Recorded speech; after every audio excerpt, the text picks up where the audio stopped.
우리 주님을 사랑하시는 분만 아멘 하십시다. 할렐루야. 아멘. 올해가 참 이런저런 기념할 만한 일들이 여러 가지 겹친 것 같아요. 요 근자에 얼마 기간 동안 또 어떤 연회에 이 장로님들 또 이렇게 함께 모이는 연회 장로님들 모임에 가서 보았더니, 저는 감리교 성도는 아니라서 그러다 보니까 웨슬리 회심 기념이 285주년이 되고, 그리고 토마스 하디를 통해서 우리나라 역사에 큰 획을 그었던 원산 부흥이 120주년 되는 해라고 그러네요.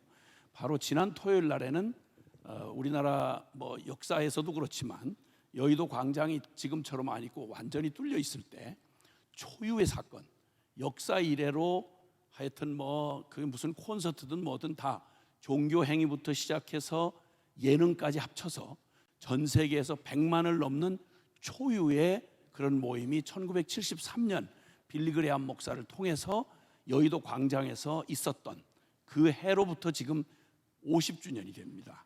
그 빌리그레암 목사님은 이제 소천하셨고, 그 아들 프랭클린 그레함이 아버지와 아버지 뒤를 이어서 그 50주년을 기념하면서 서울 상암 월드컵 경기장에서 50주년 만에 그 영광스러웠던 그 장면, 10,000명의 성가대가 와 할렐루야 찬양을 높여드리는데 가슴 벅차더라고요. 저는 예수 믿은 지 얼마 안 돼가지고 그 빌리그레암 집회에 그 가슴 터지는 줄 알았습니다. 안모태로 교회 교자도 예수 예자도 모르던 망한 술집 아들 놈이 중간에 정말 깨지고 박살나서 예수님을 만나고, 천하에 무슨 이런 얘기가 다 있나, 교회라는 그 문화 자체도 모르던 제게 와 천지를 창조한 살아계신 하나님을 믿어? 그 하나님을 아버지라고 불러? 세상에 그 하나님이 세상을 이처럼 사랑하사 독생자를, 하나밖에 없는 아들을 나 같은 인간 쓰레기 나 같은 인생 구원해 주시려고 세상에 하나님이시면서 사람이 되신 아들 예수를 십자가에 내 대신 잡아서 대신 죽이고 그 핏값으로 나를 구원해 줘? 아니 무슨 소설 얘기라도 이거 듣다가 이게 맨정신 같으면 이게 뇌가 터져나갈 얘기 아니겠습니까? 나 이런 얘기가 이 세상에 존재한다는 걸 생전 들어본 적이 없었습니다. 그러다 처음으로 정말 자학증에 시달리던 불쌍한 비참한 청년 시절에 주님 그 복음을 만나고 예수님 앞에 감격해서 그냥 살 수가 없더래. 그 충격이 얼마나 컸던지. 그러고 나서 얼마 안 있어서 여의도 광장에서, 그때 서울 시민 600만이었는데 그때 여의도 광장에 모인 사람이 매일 모인 사람이 100만 명입니다. 연인원 동원해서 약 400만 명이 거기 모였던 겁니다. 서울 시내버스가 전부 다 모든 노선이 여의도를 통과하도록 배려를 받아가지고, 인산인해라는 말 들어보셨어요? 사람 바다, 사람 산. 와 가슴 터지는 줄 알았습니다. 그때 그 빌리그레암 목사님의 그 쩌렁쩌렁한 메시지가 너무도 단순 명확하고, 예수 믿는 게 도대체 뭔지, 기독교가 도대체 뭘 가지고 기독교인지, 이게 염불하는 것도 아니고 정신통일도 아니고 소원 성취 비는 그런 우상 따위가 아니라 온 세계 역사를 BC와 AD로 바꿔놓은, 예수님이 이 땅에 오신 지 지금 2023년 됐지 않습니까? AD 2023년 예수님이 오신 사건이 역사를 기원 전과 기원 후로 나눠놓는, 그래서 인류 역사에 멸망할 소망 없는 인류 역사의 운명을 완전히 통째로 바꾸고, 전 세계 모든 나라 200수십 개 되는 나라에 곳곳마다 십자가 깃발 날리고, 그래서 소망 없던 죄인들이 예수 믿기만 하면 구원받는다는 천하의 이런 기쁜 소식이 복음이 어디 있겠어요?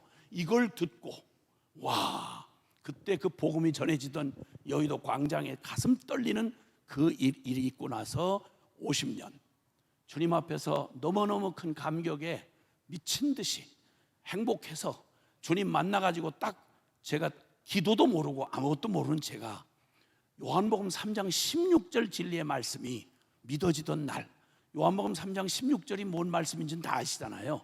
함께 한번 암송해 볼까요? 시작. 하나님이 세상을 이처럼 사랑하사 독생자를 주셨으니 이는 저를 믿는 자마다 멸망치 않고 영생을 얻게 하려 하심이니라. 아멘.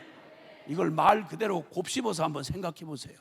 천지를 창조한 살아계신 하나님이 이 세상을, 멸망할 세상을 사랑하다가 구원할 다른 길이 없으니 하나밖에 없는 아들 독생자 성자 예수님을 십자가에 몸 찢어 피 쏟아서 이 죄악된 나를 구원하시려고 아들을 잡기까지 나를 사랑하신 하나님의 표현이 모자라서 미쳤다고 하는 말이 이게 표현이 되겠어요? 미쳐도 어떻게 이렇게 미치겠어요?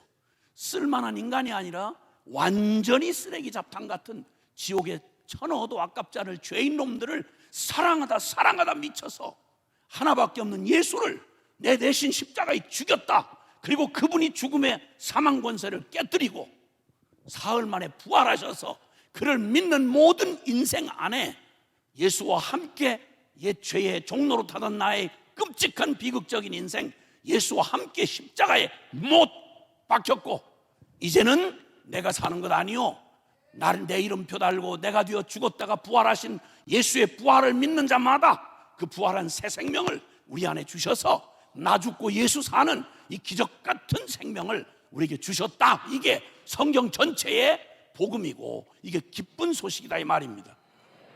이걸 듣고 어떻게 맨정신에 그냥 그리고 아무 일도 없이 사는 일이 가능하겠습니까? 난 너무 큰 충격이었습니다. 그래서 주님 앞에 이 사실이 믿어지던 순간 하나님 앞에 제가 기도도 할 줄 모르는 제가 주님하고 약속을 했습니다. 하나님, 만약에 나를 며칠 더 이 땅에 살게 하실지 모르겠는데 사는 날 동안 저한테 아무것도 주지 마세요. 아무것도. 제가 불행했던 건 저는 망한 술집 아들입니다. 잘 나가던 아버지가 고급 요정집을 하면서 그리고 고관 대작들 드나드는 그 유명한 사람들 손님으로 접대하면서 돈 잘 버시던 성공하신 분이었습니다. 술에, 여자에, 돈에, 그리고 쾌락에 그냥 이빠이 땡겨서 사시다가 그게 만족이 안 됐는지, 무슨 망한 일도 아닌데 뭐가 그게 만족이 안 되나 봐요. 성공한 우리 아버지가 그 잘 빠진 탤런트 뺨치는 기생 누나들, 제가 누나라고 불렀던 기생 누나들만 여러 명 있었습니다. 저희 집에 드나드는 손님들은 보통 막걸리 한잔 할까 이렇게 오는 분들이 아니고요. 보통 거기에 아주 비밀한 공간에 거기 들어오면 그 딸 같은 접대부들을 통해서 아주 고급스러운, 아주 사치스러운 섬김을 받으면서 마음껏 그저 이 마음에 있는 죄악을 마음껏 뿜어내던 그 어르신들은 그 당시에, 지금 말고요, 오해 없으시길 바라요. 지금 말고 국회의원 나리, 시장 나리, 검사 나리, 판사 나리, 이런 나리 개나리들이 많이 드나들었습니다. 수십 년 전 얘기입니다. 수십 년 전. 지금은 그런 사람 없을 거예요. 대한민국이 어딘데 그런 국회의원이 어디 가서 술집 가서 딸 같은 계집아이들 끼고 성추행하면서 그따위 사는 놈이 대한민국 국회의원, 그런 인간이 어디 대한민국 국회의원, 그런 국회의원 없을 거예요. 없을걸? 없겠지 뭐. 그런 고급 술집 하면서 잘 나가시던 아버지였습니다. 돈이면 행복하고 잘 빠진 여자면 행복할 줄 알았는데 아버지, 저 중학교 2학년 때 원인은 알 수 없는데 이상하게 삶의 회의를 느끼기 시작했는지 몇 년 전부터 삶을 자포자기 하듯이 재산을 어디다 탕진해 버렸는지 모르겠어요. 가족들한테 한 푼도 안 남기고 알거지를 만들어 놓고 저 벽제 화장터에서, 저 중학교 2학년 때 그렇게 원 없이 육체를 마음껏 향유하고 사시던 아버지가 무슨 까닭이었는지 모르겠는데 삶을 거의 자포자기 하듯이 하고 비참한 모습으로 집안 최초로, 지금은 화장이 일반화되어 있지만 그때는 저주받았다고 생각했습니다. 집안의 장손인데 비참하게 벽제 화장터에 철침대에 누워서 불에 타서 나오시는데, 와, 인생이 뭔지 도대체 내가 왜 사는지 아무것도 준비가 안 된 채가 아버지의 비참한 죽음을 그 재하고 뼈 몇 개 허옇게 드러난 그거를 빻아서 봉지에다 받는데 상주라고 제가 받았는데요. 그 느낌을 어떻게 전달할 수 있을까요? 이게 인생이야? 이게 사람이야? 여러분 여기 계시는 그 누구라도 직분이 누구든 아니면 여러분이 어떤 위치에 있든 상관없이요, 여러분 생각이 어떻든 꿈이 어떻든 비전이 어떻든 죄송하고 미안한데 정확하게 한 가지, 예수님이 오시지 않는 한 우리 생전에 여러분 반드시 돌아가셔야 되고 돌아가셔야 돼요. 계속 안 돌아가시고 살아계시면 안 돼요. 돌아가셔야 돼요. 성경 히브리서 9장 27절에 사람이 한 번 죽는 건 하나님이 정한 법이요, 그 후에는 심판이 있으리라고 말했습니다. 누구도 예외 없습니다, 여러분. 그리고 죄송한데, 그리고 화장터에서 뼈 한 점 이렇게 갈면, 요즘에는 전동으로 돼 있어서요, 옛날에는 그 뼈를 빻습니다. 쇠절구에다가. 우리 아버지 때만 해도 꺾어서. 지금은 윙 하고 돌리면 몇 분 안 걸려가지고 약봉지에 딱 한 봉지 이렇게 담깁니다. 유골함이라고 하면 몇십만 원짜리부터 몇백만 원짜리까지 있어요. 거기 비싼 유골함에다 넣으면 그게 위로가 됩니까? 왜 살죠? 뭔 짓을 하고 있는 거죠 지금? 그래도 그렇게 외모 꾸미는데 신경 쓰시겠습니까? 아니, 꾸미지 말라는 말 아닙니다. 서로 무서우니까 꾸미세요. 웬 인생의 헛폼을 그렇게 잡습니까? 이거 외면하고 계속 인생이 어떠니 비전이 어떠니 이런 얘기, 진짜 공허한 얘기 아닙니까? 소망 없어서 그렇게 절망적이었던 제 삶에 아버지 죽음과 함께 저희를 알거지를 만들어서 주민등록이 없는 뒷골목에다 내팽개치고 부담 없이 돌아가셨어요. 우리 아버지가 술집 사장답게 참 인생 훌훌 털고 가시더라고요. 죽지 못한 저희 가족들은 남아서 그때 당시만 해도 여러분 대한민국에 주민등록이 필요 없이 사는 사람들이 있다는 거 잘 모르실 거예요. 그 뒷골목에서 살인, 마약, 음란, 폭력, 술, 이게 매일의 일과입니다. 이 속에서 죽어지지 않는 목숨을, 제 가장 민감한 청소년기를 거기서 보내. 저는 청소년기가 없습니다. 만약 거기를 뚫어내고 내가 성공했다면 우리 아버지처럼 술집 사장 될 거 아니에요. 그리고 술집 사장 돼서 천에 하나 만에 하나 성공했다면 저 벽체 화장터에서 우리 아버지 꼴 날 거 아니겠어요? 이걸 왜 살지? 난 도대체 어디서 온 거야? 나는 누구야? 그리고 나는 어디로 가는 거지? 저 죽음 뒤에는 뭐가 기다릴까? 돌이켜 생각해 보니까 아버지가 저를 무척 사랑하고 아껴주셨는데도 불구하고 내 인생에 가장 중요한 이 질문을 하는 법을 가르쳐 주질 않았어요. 그냥 태어나서 그저 생존 경쟁하면서 그저 학다구니 써가면서 어떻게 남보다 조금 한 숟갈 더 먹나, 어떻게 하면 좀 더 꾸미고 사나, 어떻게 하면 그 어차피 죽을 놈의 인생 살면서 그저 이 땅에서 생존하는 것 외에는 가르쳐 준 게 없어요. 가장 중요한 걸. 지금도 아찔한 건요, 몸뚱이로 고생한 건 가스크 두드려 맞고 그냥 가르침 맞고 이런 거는 그냥 지나고 나면 잊어요. 그냥 육신으로 당한 건. 근데 제가 지금도 그때 시절을 생각하면 아뜩하고 가슴이 아려요. 내가 그때 만약 교회만 알았더라면, 은혜를 받든 못 받든 하나님이 살아계시다는 말만 들었더라면, 그분이 나를 실패한 인생이 아니라 사랑해서 살 길, 구원받을 길을 주었다는 요한복음 3장 16절만 내가 알고 있었더라면 난 그렇게 비참하게 살지 않았을 거예요. 자학증에 시달리던 어느 날, 자살도 성공을 못하고 비참하게 자학증에 시달리던 어느 날, 저를 포기할 수 없는 하나님이 이제 생각해 보니까 저를 기가 막힌 사건에 연루가 돼가지고 억지로 예배당인 나를 생전 처음으로 누구에게 끌려서 저 뒷자리에 가장 초라한 이방인으로 앉아있다가 제 발로 주일날마다 나오지 않으면 안 되는 사건에 제가 휘말렸어요. 아야 깜빵 갈래? 아니면 네 발로 자진 출석할래? 그러니까 아무래도 깜빵보다는 나을 것 같더라고. 그래서 깜빵 대신 오게 된 게 예배당이었고, 예배당에서 계속 반복해서 듣는 이 사람들이 부르는 노래, 그 이상한 노래, 찬송가였습니다. 생전 처음 들어보니까 내 영혼이 은총 입어 중한 죄짐 벗고 보니 슬픔 많은 이 세상도 천국으로 화하도다. 나 같은 죄인 살리신 주 은혜 놀라와 잃었던 생명 찾았고 광명을 얻었네. 난 술집에서 기생누나들이 부르는 유행가나 배웠지 찬송가를 생전 처음 들어봤어요. 어떻게 이런 가사가 있나, 어떻게 이런 고백이 있나 처음에는 이해가 안 됐습니다. 그러던 어느 날 교회에서 매일 반복해서 하는 메시지의 핵심이 요한복음 3장 16절 이 얘기를 이 교회 사람들은 멀쩡하게 앉아가지고 이 사람들은 매주 똑같이 그걸 어떤 때는 똑같은 내용을 가지고 어떤 때는 노래를 붙여가지고 찬송가로 부르고 어떤 사람은 기도하면서도 매냥 그 소리야. 머리털보다도 더 많던 내 죄를 용서해 주시고 우리 주님이 피 흘려.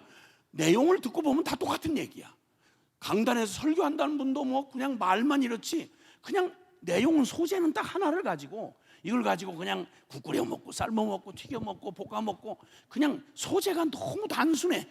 그 얘기 반복되는 그 얘기가 요한복음 3장 16절 얘기구나 하는 걸 깨닫던 어느 날 성령께서 제 영혼 안에 그 하나님이란 분이 크신 신이 이 말씀을 그냥 이런 얘기 계속하는 거네 하고 뒤에서 비죽거리면서 웃고 비웃고 앉았는데 갑자기 내 영혼 안에 그냥 설명도 없이 이 요한복음 3장 16절이 제 가슴을 치는데 그 하나님이라고 하는 크신 신이 날 보고 이 망한 술집 아들의 이 비참한 놈 자기도 자기를 사랑 못해서 자학증에 시달렸던 나한테 요한복음 3장 16절의 의미로 개인적으로 말씀하시는데 내가 널 사랑한다. 전 태어나서 문장 연습으로라도 부모님에게서조차 누가 나를 사랑한다는 말을 그런 곱상한 말을 들어본 적이 없어요. 저희 집구석은 욕을 너무너무 사랑하는 집이었어요. 우리 어머니조차도 그렇게 욕을 잘해요. 우리 어머니가 막 살던 분이 아니고 양반 가운데 토막이라는 충청남도 부여태생의 인동장씨예요. 충청도 사람이 다 그렇게 마음이 착한 건 아니더라고요. 욕을 얼마나 무섭게 하는지 그 어머니가 저한테 그렇게 욕을 해요. 기분이 좋을 때 하는 말이 뭐냐면 표현이 망할 놈 새끼래요. 기분 좋을 때 조금 성질 나시면 육실할 놈이래. 나 그래 어머니가 말하니까 그렇게 나쁘지 않은 줄 알았어요. 나중에 의미를 알고 봤더니 여섯 토막 내 죽이는 걸 육시하다 그래. 날 보고 육시를 할 놈이래 우리 어머니가. 그러다 나중에 더 약을 올리면 어머니가 막 그 쇼다리로 날 쫓아오다가 못 쫓아오잖아요. 그러면 악에 받쳐가지고 막 소리를 지르시는데 저 호랭이 12번 뜯어갈래 이래요. 잘 생각해 보세요. 동네 강아지가 물어도 심각한 문제예요. 근데 호랭이가 작정하라고 나를 물어 뜯기 시작하면 12번을 호랭이가 뜯어갈 놈이래. 날 보고 내가 뭐가 남겠냐고. 호랭이 12번 뜯어가면 내가 뭐가 남겠냐고. 우리 어머니가 계모가 아니고 생모예요. 입에 붙은 말이 나한테 좋아도 망할 놈 새끼야. 또 더 좋으면 연병할 놈이래. 이런 집구석에서 자라다가 저는 한국말을 욕으로 배웠어요. 그러니까 욕이 빠지면 한국말이 문장이 완성이 안 되는 줄 알아서 저는 확신했어. 근데 예수 믿고 나서 제일 신기한 건 교회 나와가지고 제가 제일 신기한 건 이 사람들 술도 안 취했는데 어떻게 맨정신에 그게 말을 이렇게 느끼하게 하냔 말이에요. 아유 장로님 신수가 오라십니다. 너무 반갑습니다. 이런 얘기는 이건 우리 술집에서는 이런 얘기는 술 먹고 알딸딸 해야 나오는 얘기예요. 어머 집사님 너무 반가워요. 보고 싶었어. 이런 얘기는 우리는 그렇게 말하면 느끼하면 우리는 기절해요. 근데 어떻게 술도 안 먹고 교인들은 어떻게 천사처럼 그렇게 그냥 맨정신에 못하는 말을 우리 기생누나들이 술 먹어야 나오는 말을 그렇게 부드럽게 그러니까 욕을 한마디도 안 쓴다는 게 제일 큰 충격이었어요. 제가 물론 조직에 깊이 들어와 놓고 봐서 보니까 말만 그렇게 부드러운 게 아니라 조금 험한 분들도 있다는 걸 제가 교회 깊이 들어오고 난 다음에 알았죠. 알기는 절 보고 처음 모르는데 날 보고 선생이래요. 어머 김 선생 오셨어? 이래요. 우리 그 시대에는 선생님 그러면 부모님보다 더 먼저 이렇게 섬기는 선생님 그림자도 못 밟는 게 선생님이었거든. 근데 망한 술집 아들은 나한테 선생님이래. 몸둘 바를 몰랐어. 난 선생 아니에요. 난 선생 아니에요. 막 땀이 나고 막 그런데 그래도 기분이 좋더라고요. 나중에 조직에 깊이 들어와서 깨달은 건 교회에서 제일 부를 이름이 없을 때 선생이라고 그런다는 걸 나중에 알았어. 이렇게 문외한이었어요, 제가. 이렇게. 그러던 제가 이 복음에 부딪혀서 요한복음 3장 16절을 하나님이 복음을 통해서 내가 널 사랑한다. 두 번째는 넌 재수 없이 태어난 망한 술집 아들 놈이 아니고 내가 너를 대신해서 내 생명을 내어줄 만큼 넌 소중한 놈이야. 이게 제가 생애 처음으로 예수님을 만나서 그분 앞에 들은 고백이에요. 저는 무슨 대단한 막 성령 체험 어마어마한 기적을 보고 이런 거 없어요. 아니, 필요가 없었어요. 왜냐하면 이거보다 더한 충격이 있어요. 이때 내가 그 자리에서 기도를 모르던 제가 하나님 앞에 약속을 했어요. 하나님, 앞으로 내 평생에 빨리 천국에 데려가실 줄 알지만 이 땅에 사는 날 동안 저 무소유로 살겠어요. 저 아무것도 바꾸지 마세요. 저 중학교 2학년 중퇴, 그리고 망한 술집 아들, 그리고 지긋지긋한 가난, 그리고 또 조폭 두목이 될 만한 용기도 없는 놈, 내가 자살할 이유라고 생각했던 저의 비참한 삶의 조건을 아무것도 바꾸지 마세요. 나는 이것 때문에 불행한 게 아니라 나는 나를 이렇게 생명 다해 사랑하는 하나님 아버지가 있다는 걸 내가 모른 채로 영적인 고아 자식처럼 그 비참하게 살아왔던 삶, 그게 나의 불행이었지 이게 불행이 아닙니다. 그러니까 하나님, 내 평생에 혹시 살아있는 날 동안 아무것도 주지 마세요. 예수님이 나의 주님이 되고 하나님의 아버지라는 말, 이게 사실인데 이거보다 더 바랄 게 뭐 있겠냐고. 그리고 주님 앞에 제가 처음 드린 기도가 그 기도였는데, 이상하게도 주님은 그런 기도를 너무 잘 들어주세요. 지금까지 저는 무소유예요. 그래서 사골세 방 한 칸도 내 이름으로 된 거 없어요. 내 이름으로 된 게 없어. 무소유로 살았어요. 물론 앞으로도 그렇게 살 거고요. 주님 앞에 그렇게 예배당에 와서 들려주는 말, 그 말을 그대로 난 믿었어요. 아니, 하나님이 말씀하셨다는데 그걸 어떻게 의심을 해요? 그래서 70년대 초에 예수 믿으면 천당, 예수 천당 불신 지옥, 이런 말이 많이 돌았어요. 난 그 말을 문자 그대로 믿었어요. 예수 믿고 처음 시골교회 모교회 10년 동안 제가 자라났던 모교회에서 그 처음 예배당을 거기 이제 제 모교회로 삼고 나가기 시작했는데, 그 나가고 시작하면서 진짜 얼마나 기쁘든지요, 얼마나 감격이 된지 제가 알지만, 주님이 증인이시지만 제가 장로교회에서 자랐는데요, 10년 만에 나이 새파랄 때 안수집사가 됐어요. 장로, 바로 예비 장로죠. 그때까지 10년 동안 그 한 교회에서 주일을 어떻게 지킨지 아세요? 주일을 그 교회 예배를 안 드리면 주일 성수가 아니고요, 토요일 날 밤 12시 땡 할 때부터 주일 밤 12시 땡 할 때까지 주일을 온팍 지켰어요. 돈 주고 차를 타도 아니에요. 고스란히 그렇게 주일 지켰어요. 그 예배를 드릴 때마다 제가 눈물 없이 예배를 드린 기억이 잘 안 나요. 너무 감격했어요. 너무 고마웠고요. 어떻게 이런 사랑을 주님이 나한테 주시나. 그래서 주일날마다 난 모태신앙이 아니라서 교회를 모르니까 예배드리다 자격되면 천당 데려가는 걸 실제 믿었어요. 그래서 그냥 준비 다 하고 이제 주일날 오면, 이렇게 해서 점수가 차례차례 되는 놈부터 솎아가지고 하늘나라 데려가는 줄 알고 그렇게 분명히 믿었어요. 그렇게 믿으니까 감격이에요. 매주 감격. 근데 그 분위기가 지금 이 교회 오면 모든 게 다 세트 다 돼 있잖아요. 이 멋진 예배당에 이 멋진 그냥 전자올개네 성가대, 거의 시골교회, 옛날 시골교회 아시잖아요. 시골교회 거기 다 해봐야 25년이 넘었는데 20명도 안 되는 교인들, 지독하게 부흥이 안 되는 데야.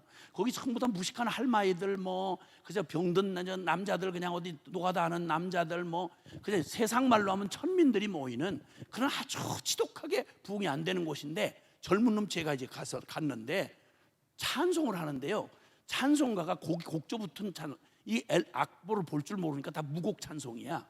그 600곡이 다 한 곡이에요. 전혀 지장을 안 받아요. 멜로디도 리듬도 전혀 필요 없어. 반주도 필요 없고 그냥 내 주를 가까이 하려 함은. 찬송가 바뀌어. 저 높은 곳을 향하여 날마동 날마동 나갑니다. 의미만 전달이 되면 돼요. 근데 거기서 제가 20대 청년인 제가 눈물을 줄줄 흘리면서 이런 가사를 들어본 적이에요. 이런 고백을 내가 어떻게 내 입으로 이런 고백을 하지? 감격으로 이렇게 살았어요. 문제는 주님이 천당을 빨리 안 들어가면서부터 문제가 복잡하게 꼬이기 시작했어. 왜 빨리 안 들어가시냔 말이야.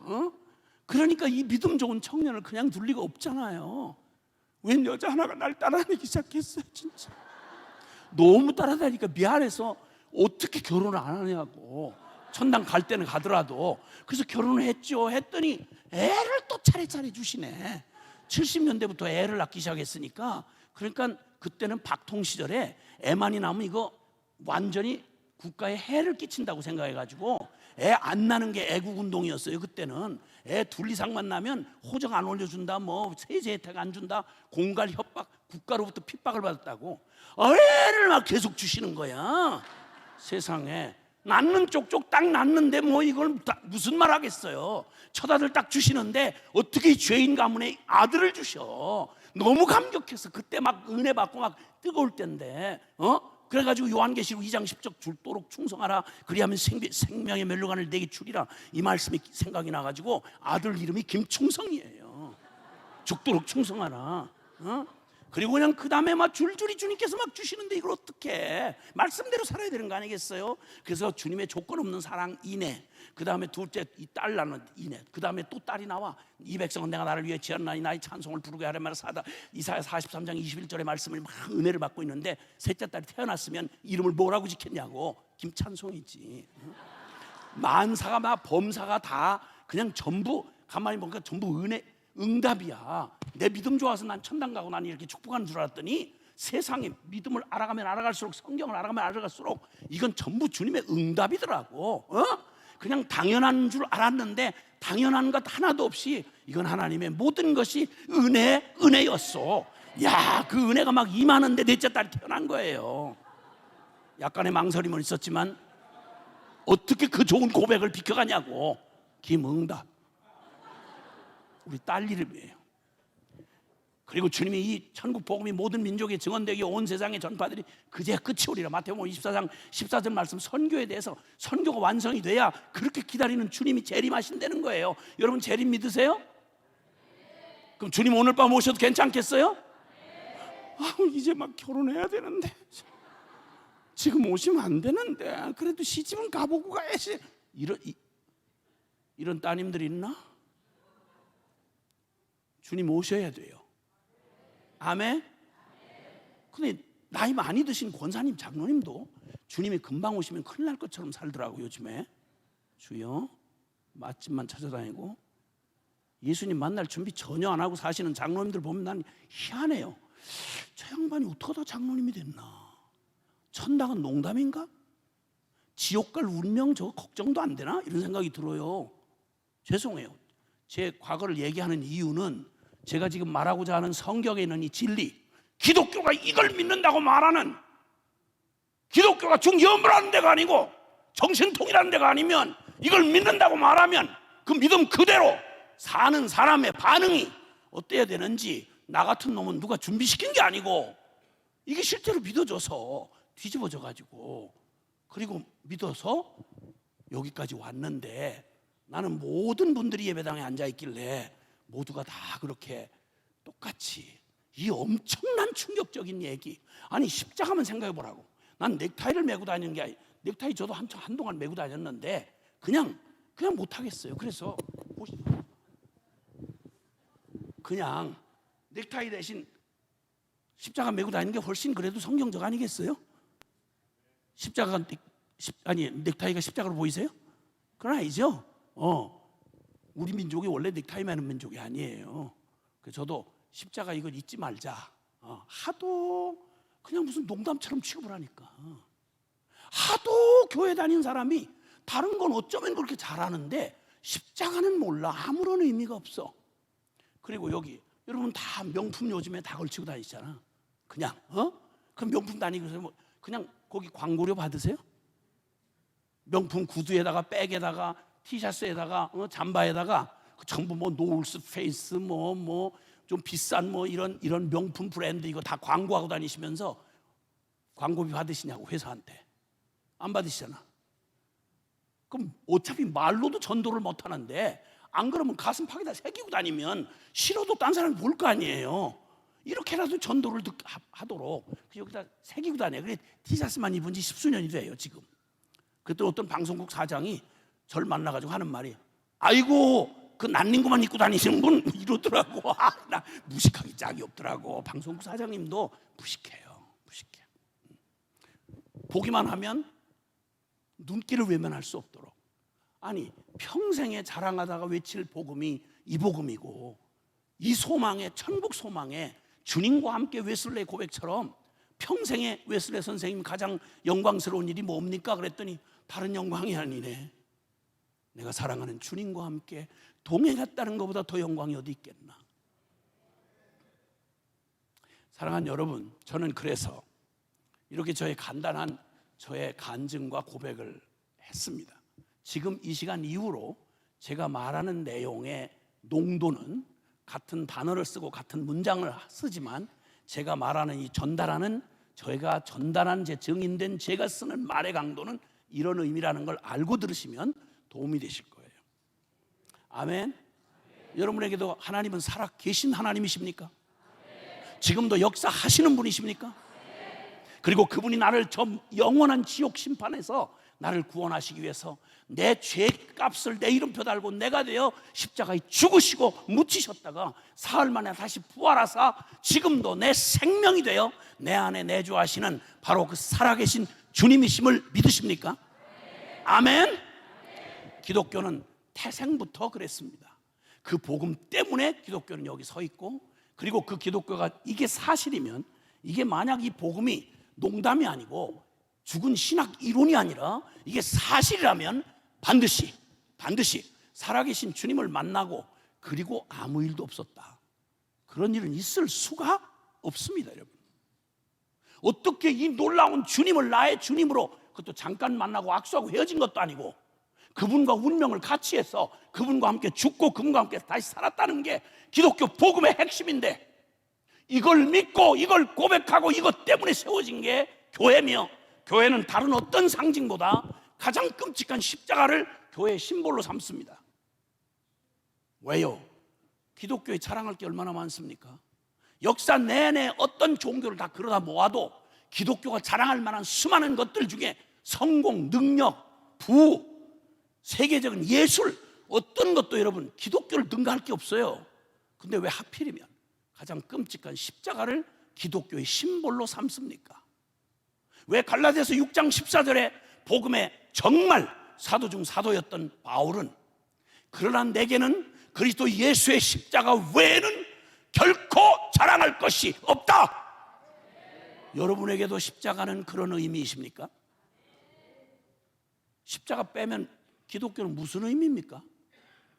십자가 없는 기독교 말이 됩니까 이거? 말이 안 됩니다 여러분. 말이 안 됩니다. 저는 그 이후로 복음이 반드시, 복음의 능력이 지금 우리의 삶에, 한 개인의 삶에, 한 공동체에, 한 사회에, 한 역사에 복음이 의미 있게, 유의미하게 만약 부딪혀지고 믿어졌다면 반드시 복음에 걸맞는 변화가 일어나지 않을 수가 없다. 동의하십니까? 이거 여러분이 동의하든 안 하든 진리입니다. 고린도 후서 5장 17절 유명한 구절에 그런즉 누구든지 그리스도 안에 있으면 제대로 예수님을 만났으면, 제대로 십자가의 복음을 믿는 분이라면, 그냥 이름만 권사 장로 집사가 아니라 정말 예수 그리스도의 십자가의 복음을 제대로 믿은 사람이라면 누구든지 전 세계 누구든지 새로운 피조물이라. 이전 것은 지나갔으니 보라 새 것이 되었도다. 할렐루야. 이런 변화를 말하는 것입니다. 그럼 여러분은 예수님 만나고 어떤 변화가 여러분의 생애 가운데 있으셨습니까? 이번에 모임은 그냥 모임이 아니고요, 그냥 의례적인 모임이 아니고, 이번 모임은 말 그대로, 말로 하면 지방의 모임이지만 다른 게 아니라 심령부흥회입니다. 병원에 가시면 육체를 고치기 위해서 종합 검진을 하고 거기에 걸맞는 진료를 받을 수 있잖아요. 근데 천하 어디에서도 우리 사람이라고 하는 존재가 짐승하고 다른 가장 두드러진 특징이 하나 있다면, 짐승하고는 섞일 수가 없어요. 인간은 모든 만유 중에 하나님께서 독특하게 모든 피조물은 다 각기의 형상을 따라 지었어요. 돼지는 돼지의 형상, 그리고 식물은 식물의 형상, 모든 별과 별의 형상이 영광이 다 다르다, 이렇게 말씀하셨잖아요. 그런데 사람만큼은요, 절대 사람 스스로 형상이 없어요. 주님이 창조하실 때 사람을 하나님의 형상으로 지었다고 말합니다. 그러므로 하나님의 형상이라는 말의 가장 중요한 특징 중에 하나는 하나님이 영이세요. 우리 이렇게 물질적인 이런 존재가 아니시고 영이시란 말이에요. 영이신 하나님을 쏙 빼다 닮았으니까 우리가 바로 영적 존재인 거예요. 짐승과 사람 사이를 구분하는 가장 뚜렷한 차이가 뭐냐면, 우리가 영적 존재예요. 짐승은 아무리 뛰어나고 IQ가 높아도요, 고릴라 침팬지가 종교적인 행위, 영적인 행위 한다는 보고 들어보신 적 있어요? 없어요. 제가 많이는 아닌데 100여 개, 6개 대륙에 한 70여 개 나라 돌아다니면서 사역을 하고 있는데, 순회 선교사로 이런저런 문명권에 아무리 가봐도요, 천하 없이 뭐라고 말해도 짐승이 사람 비슷한 흉내 낸다고 이건 유인원이다, 우리 원숭이가 우리 조상님이다, 별 정신 사나운 소리 하지만 죽었다 깨나도 여러분 사람하고 원숭이하고 같을 수가 없어요. 그 차이가 바로 뭐냐면 영적 존재예요. 근데 만약 사람이 영적 존재인데도 불구하고 영적인 기능을 전혀 하지 못하고 깨닫지 못한 채 그냥 본능적으로 살잖아요. 그럼 짐승하고 다를 게 아무것도 없어요. 그런 유형을 성경이 뭐라고 말하냐면, 시편 49편 20절에 보면 존귀하나 깨닫지 못하는 자는 멸망하는 짐승과 같도다. 존귀한데, 영적 존재인데, 하나님의 형상인데 깨닫지 못하고 먹고 마시고 싸고, 그리고 싸움질하다가 그러다가 죽고, 생로병사하고 죽는 게 인생 다라고 밖에는 모른다면 미안하고 죄송한데, 태어나기는 존귀한 하나님의 형상으로 지음받았는데 살기는 무엇같이 살다가 짐승같이 살다가 끝나는 인생, 이게 태반이에요. 인생 범죄한 이후에 모든 인류가 영이 죽어 하나님에게서 끊어진 뒤로 보여진 인생 인류 역사가 다 그거예요. 그 가운데 주님이 교회를 이 세상 가운데 두시고 이 복음을 전하셔서 우리 영이 죽었던 우리를, 허물과 죄로 죽었던 우리를 그리스도의 복음으로 살리시고, 할렐루야. 그래서 이제 우리가 이 부흥회를 하는데 다른 데서 못하는, 교회만 할 수 있는 게 바로 뭐냐면, 영혼을, 사람을 영적 존재로 아는 데가 복음 가진 교회밖에 없기 때문에 하나님께서 여기 요한복음 6장 63절에 보면, 내가 너희에게 이르는 말, 내가 살리는 것은 영이니 육은 무익한데 내가 너희에게 이른 말이 영이요 생명이라. 요한복음 6장 63절에 주님이 하신 말씀입니다. 그러니까 하나님의 말씀이 지금 전파되는 이때에 성령께서 무슨 역사를 하시는 거 아니? 우리의 영을, 무뎠던 영혼을 일깨워서 진리의 영이신 하나님의 말씀을 우리 영혼이 알아듣게 하시고, 우리의 영혼의 내면을 샅샅이 이렇게 이제 점검하시고 수술하십니다. 히브리서 4장 12절에 주님께서 하나님의 말씀은 살았고 운동력이 있어 좌우의 날선 어떤 공보다도 예리하여 혼과 영과 및 관절과 골수를 찔러 쪼개기까지 하고 사람의 마음의 생각과 뜻을 감찰하시나니. 할렐루야. 그러니까 하나님의 말씀이 역사하면요, 기억하세요, 성령께서 기록하게 하신 게 하나님 말씀이, 성령의 말씀이 성경이고요, 이 말씀을 증인을 통해서 이 말씀이 들려질 때 똑같이 귀를 열고 듣지만 영혼으로 듣지 않으면 죽었다 깨나도 아무 일도 깨달을 수도 없고 변할 수도 없어요. 그러나 하나님이 긍휼함을 입은 사람은 이게 영으로 들려지기 시작하면 내 영혼의 기능, 그 병들었던 내 영혼에 하나님의 말씀이 감동이 오고 찔림을 받고, 그리고 막 두렵기도 하고, 할렐루야. 그렇게 해서 사람의 영혼을 뒤집으시면 여러분, 인간은 영적 존재이기 때문에 영혼까지 뒤집어지지 않으면 아무 일도 일어나지 않아요. 조금 변한 것 같고 뜨거운 것 같다가 결국은 세상의 죄에 쓸리고 세상 상식 이론에다 넘어가게 돼 있어요. 거듭나지 못한 채로 목회를 하는 분, 거듭나지 못한 채로 장로가 되시고, 거듭남이 뭔지도 도저히 모른 채로 권사님이 되시고 집사님이 되시고, 그리고 열심히 최선을 다해 사는데, 여러분, 웨슬레 회심 285주년을 기념하는 감리교는 참 특별한 은혜를 입은 것 같아요. 다른 교단이 다 그렇게 안 해요.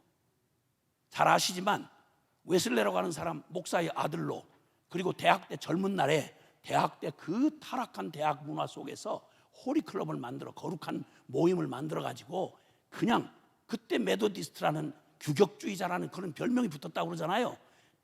열심히 살아보려고. 그리고 목사가 돼서 선교사 사명까지 가지고 뜨거운 열정을 가지고 미주, 북미주, 지금의 미국 땅 거기에 갔다가 사역으로는 실패를 하고 비참하게 깨어진 마음으로 고국에 돌아와서 너무너무 어려운 마음에 실패자의 마음으로 그렇게 방황하고 있을 때 자기 최선으로, 인간 웨슬레의 최선으로 애를 써보지만 그런 복음의 능력이 나타나질 않아.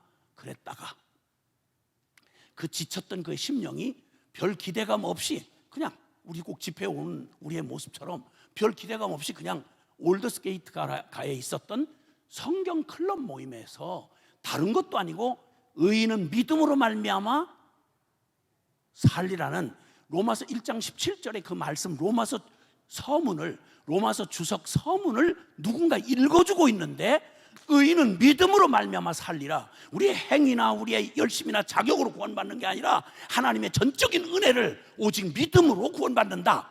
너무도 당연한 교리인데 완전한 나의 실패를 경험한 그 깨어진 심령이 주님의 그 로마서 주석 서문을 듣다가 성령께서, 늘 듣던 말인데 성령께서 그의 영혼 안에 역사를 하시는 바람에 그게 실제로 믿어지는 순간 회심의 경험을 하게 됐다고 그러잖아요.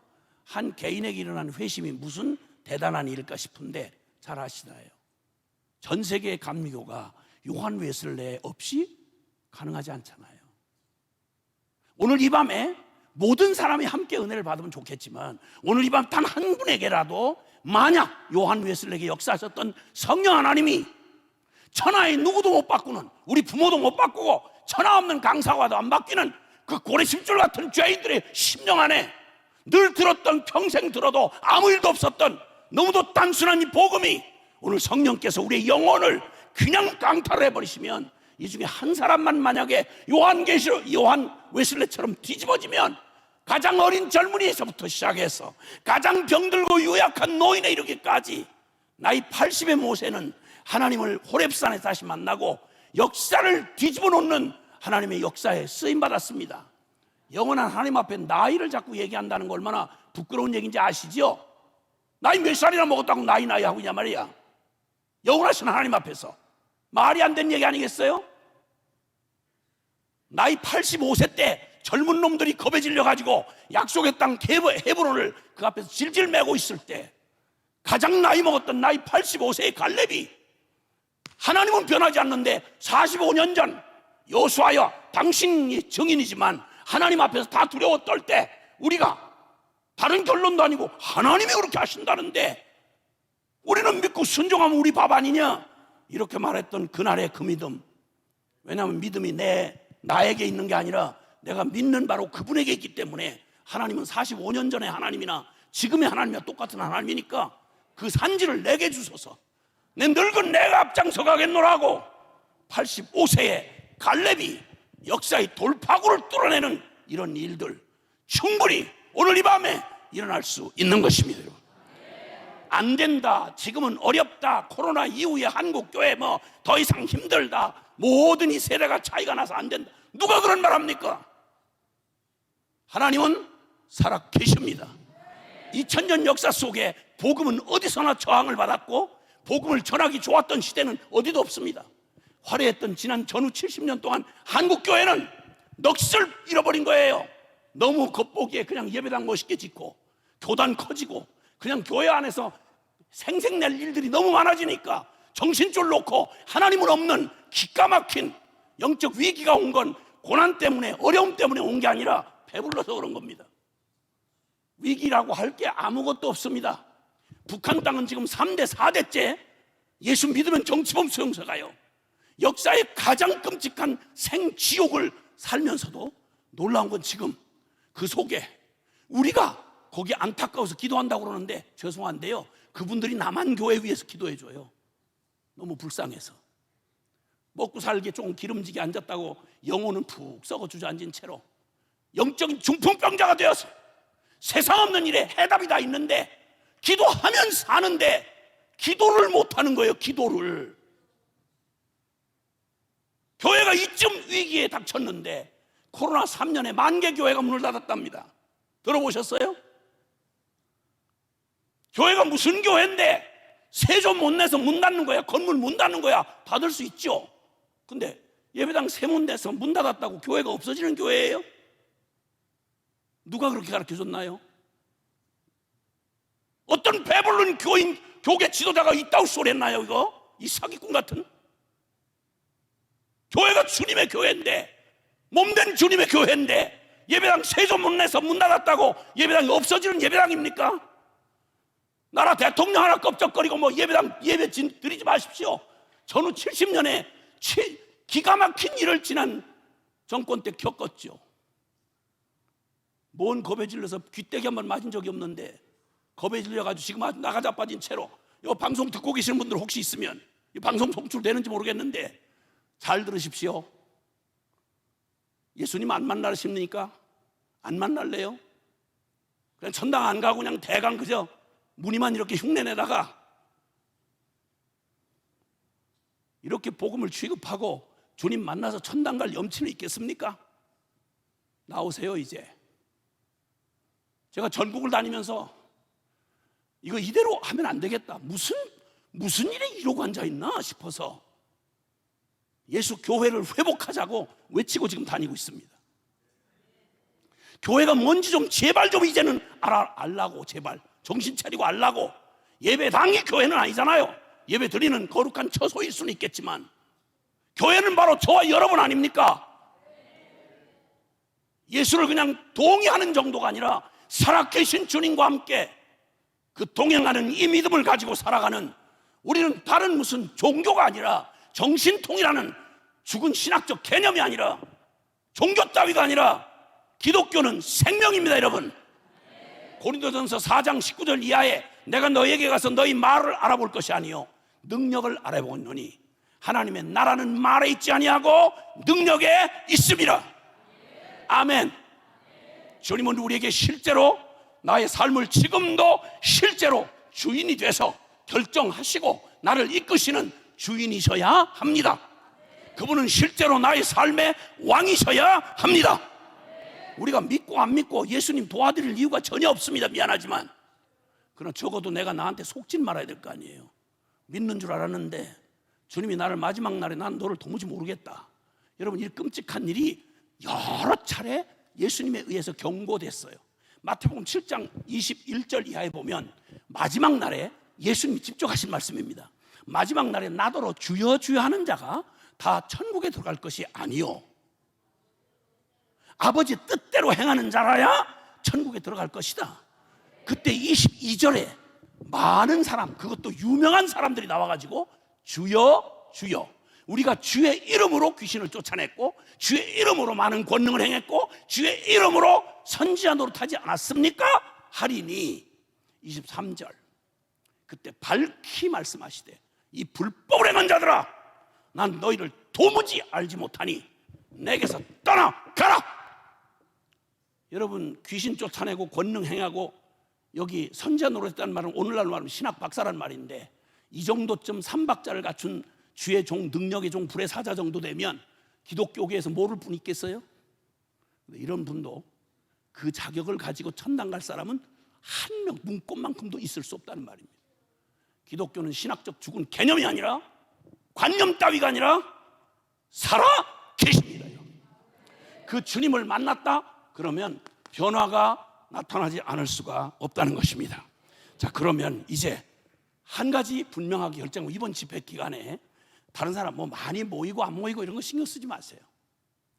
뭐 여러분이 신경 쓴다고 해서 뭐 그렇게 변할 일도 아니고요. 또 그래서 억지로 좀 끌고 와봐야 나도 안 변하는데 남이 변할 리가 있겠어요. 그러니까 우리가 한 가지만 우리가 먼저 하나님 앞에 먼저 이렇게 부름받은 우리에게 확실한 믿음이 있어야 돼요. 왜냐하면 주님은 믿음대로 되라고 말씀하셨으니까. 아멘. 그러면 적어도 뭘 믿는 거 아니? 이번 이 부흥회를 통해서, 이 심령 부흥회를 통해서 주님 내게 내 영혼 가장 깊은 나의 본질 핵심인 내 중심, 내 영혼이 변화되게 하옵소서. 이건 믿음으로 나아가야 됩니다. 다른 사람, 우리 부모도 못 바꿨어요. 우리 마누라도 나를 못 바꿨어요. 우리 신랑은 꿈도 못 꿔요. 나 변할 거는 뭐 별소리를 다 해도 천하 없는 불려오라도 주님이 획가닥 뒤집을 수 있는 능력이 살아계신 우리 주님에게 있습니다.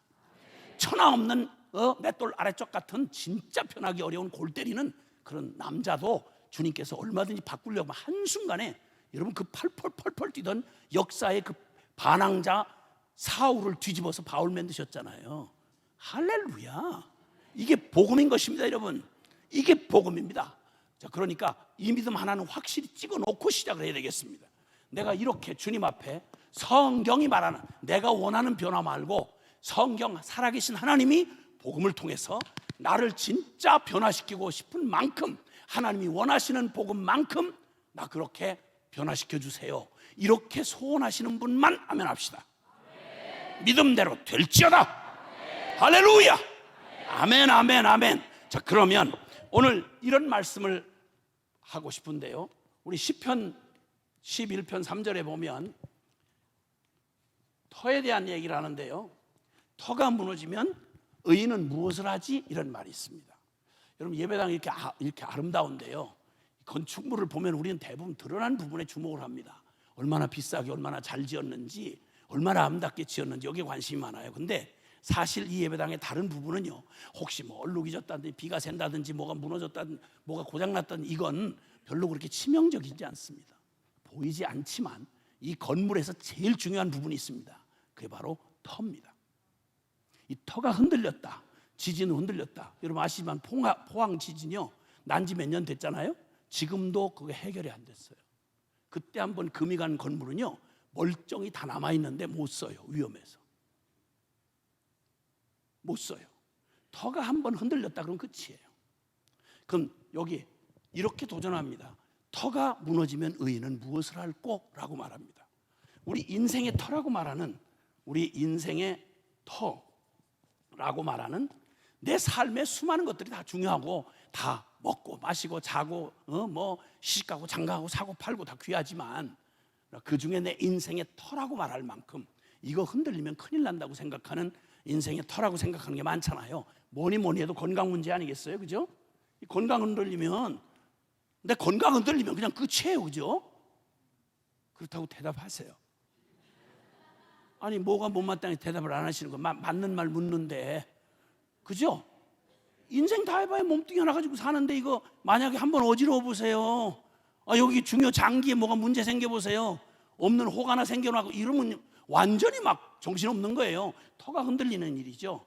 우리 건강, 지위, 재산, 우리의 등등, 하여튼 내 인생에 이거 무너질까봐 덜덜덜덜 떨면서 여러분 꼭 쥐고 사는 거 있잖아요. 그렇죠? 있다고요. 그거 흔들릴까봐 무서워서 매년 긴장하고 살면서 한 번도 누리지 못하고 인생을 평생 그렇게 살아가는 인생의 터가 있죠. 우리의 지위, 신분 이렇게요. 자, 그런데 말입니다. 제가 이 얘기를 적어가다가 제가 한번 오래전에 한번 제가 태평양 가운데 있는 섬에 한번 부흥회를 하러 간 적이 있었어요. 부흥회를 갔는데 거기 이제 부흥회가 끝나고 나서 저를 그래도 그 먼 거리를 왔으니까 하루 정도는 그 섬 다 해봐야 몇 시간 안 되니까 한번 돌아보자고 해서 목사님이 저를 이렇게 안내를 해서 돌려 하는데, 그러면서 자기가 몇 년 전에 경험했던 끔찍한 경험을 하나 들려주는데, 그게 바로 지진이었습니다. 지진. 그 섬이 통으로 된 바위래요. 그 섬이 좀 규모가 꽤 있는데, 근데 거기서 자기가 겪었던 지진을 얘기하는데, 다른 두려움 이런 얘기는요, 이건 비할 때가 아니래요. 이 천재지변 한번 오면 사람이 그렇게 종이장 같고 정말 촛불같이 이렇게 허약하고 두려운 존재라는 걸 표현할 길이 없대요. 이게 눈앞에서요, 이 땅이 전체가 춤을 추더래요. 어지러워서 그런가 했는데 실제로 춤을 추더래요. 어디를 가서 서 있을 데가 없는 거예요. 막 이게 전체가 흔들리니까. 눈앞에서 그 섬에서 제일 높은 게 10층 건물인데, 오피스텔인데, 그 10층 건물이요, 콘크리트 건물이 눈앞에서 이렇게 흔들리더라는 거예요. 눈앞에서. 그러니 눈앞에서 보는데 그 정도 흔들리면 나머지는 오죽하겠어요? 근데 자기 교회에 믿음은 별로 없으면서 그냥 해외니까, 한인이니까 한인 교회에 이렇게 나오는 집사, 이름만 집사인 그런 사람이 있었나 봐. 믿음은 별로 없었나 봐요. 하여튼 근데 그 집사가 아침에 지진이 올지 모른다는 예고 방송을 이제 한 거예요. 자, 지진이 오늘 내일 아침에 우리가 그 지진이 올 거라 그러면 여러분 뭐부터 준비하시겠어요?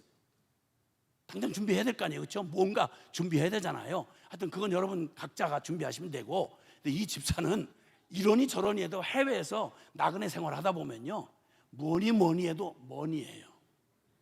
머니.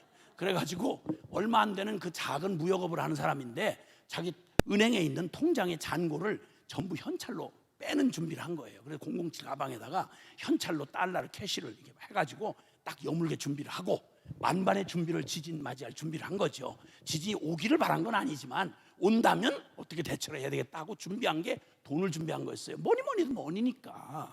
그래가지고 오피스텔 그러면 아시겠죠? 오피스텔 하면 생활공간하고 사무공간이 같이 있다는 건 아시나요? 몰라도 괜찮아요. 그걸 오피스텔이라 그래요. 그래서 오피스하고 그냥 거기에 같이 룸이 같이 있어요. 그래가지고 거기서 그걸 이제 준비하고 이렇게 만반의 준비를 하고 책상 밑에다가 007 가방을 돈을 까딱 넣어가지고 준비를 하고 있는데 지나갔으면 좋은데 진짜 지진이 온 거예요. 밖에서 목사님이 본 게 이 정도였으면, 진폭이 이 정도면 이걸 생각해 보세요. 이 건물 공간이 이게 만약에 10도만 기울어진다고 우린 전부 저기다 처박혀서 죽어요. 성가대는 얼른 빠져나와야 돼요. 그 다음에 이쪽으로 뒤집어지면 성가대가 전부 우리를 칠 거예요. 큰일 나는 거예요. 근데 이게 계속 이렇게 흔들리는 거예요. 그러니까 잔뜩 준비를 하고 있었는데 이게 막 와르르 막 책상부터 시작해서 막 이러니까 그냥 멀쩡한 정신이 있으면 이것저것 사리분별을 하는데, 사람 이 지성이라는 게요, 사람들이 예수 잘 못 믿는 사람들이 하는 말이 자기는 너무 이지적이기 때문에, 지성적이기 때문에 잘 믿어지지 않는다, 이런 주접을 떠는 인간들이 많이 있잖아요. 여러분 친척 중에도 있으시죠? 그냥 내버려두세요. 미워하지 마세요.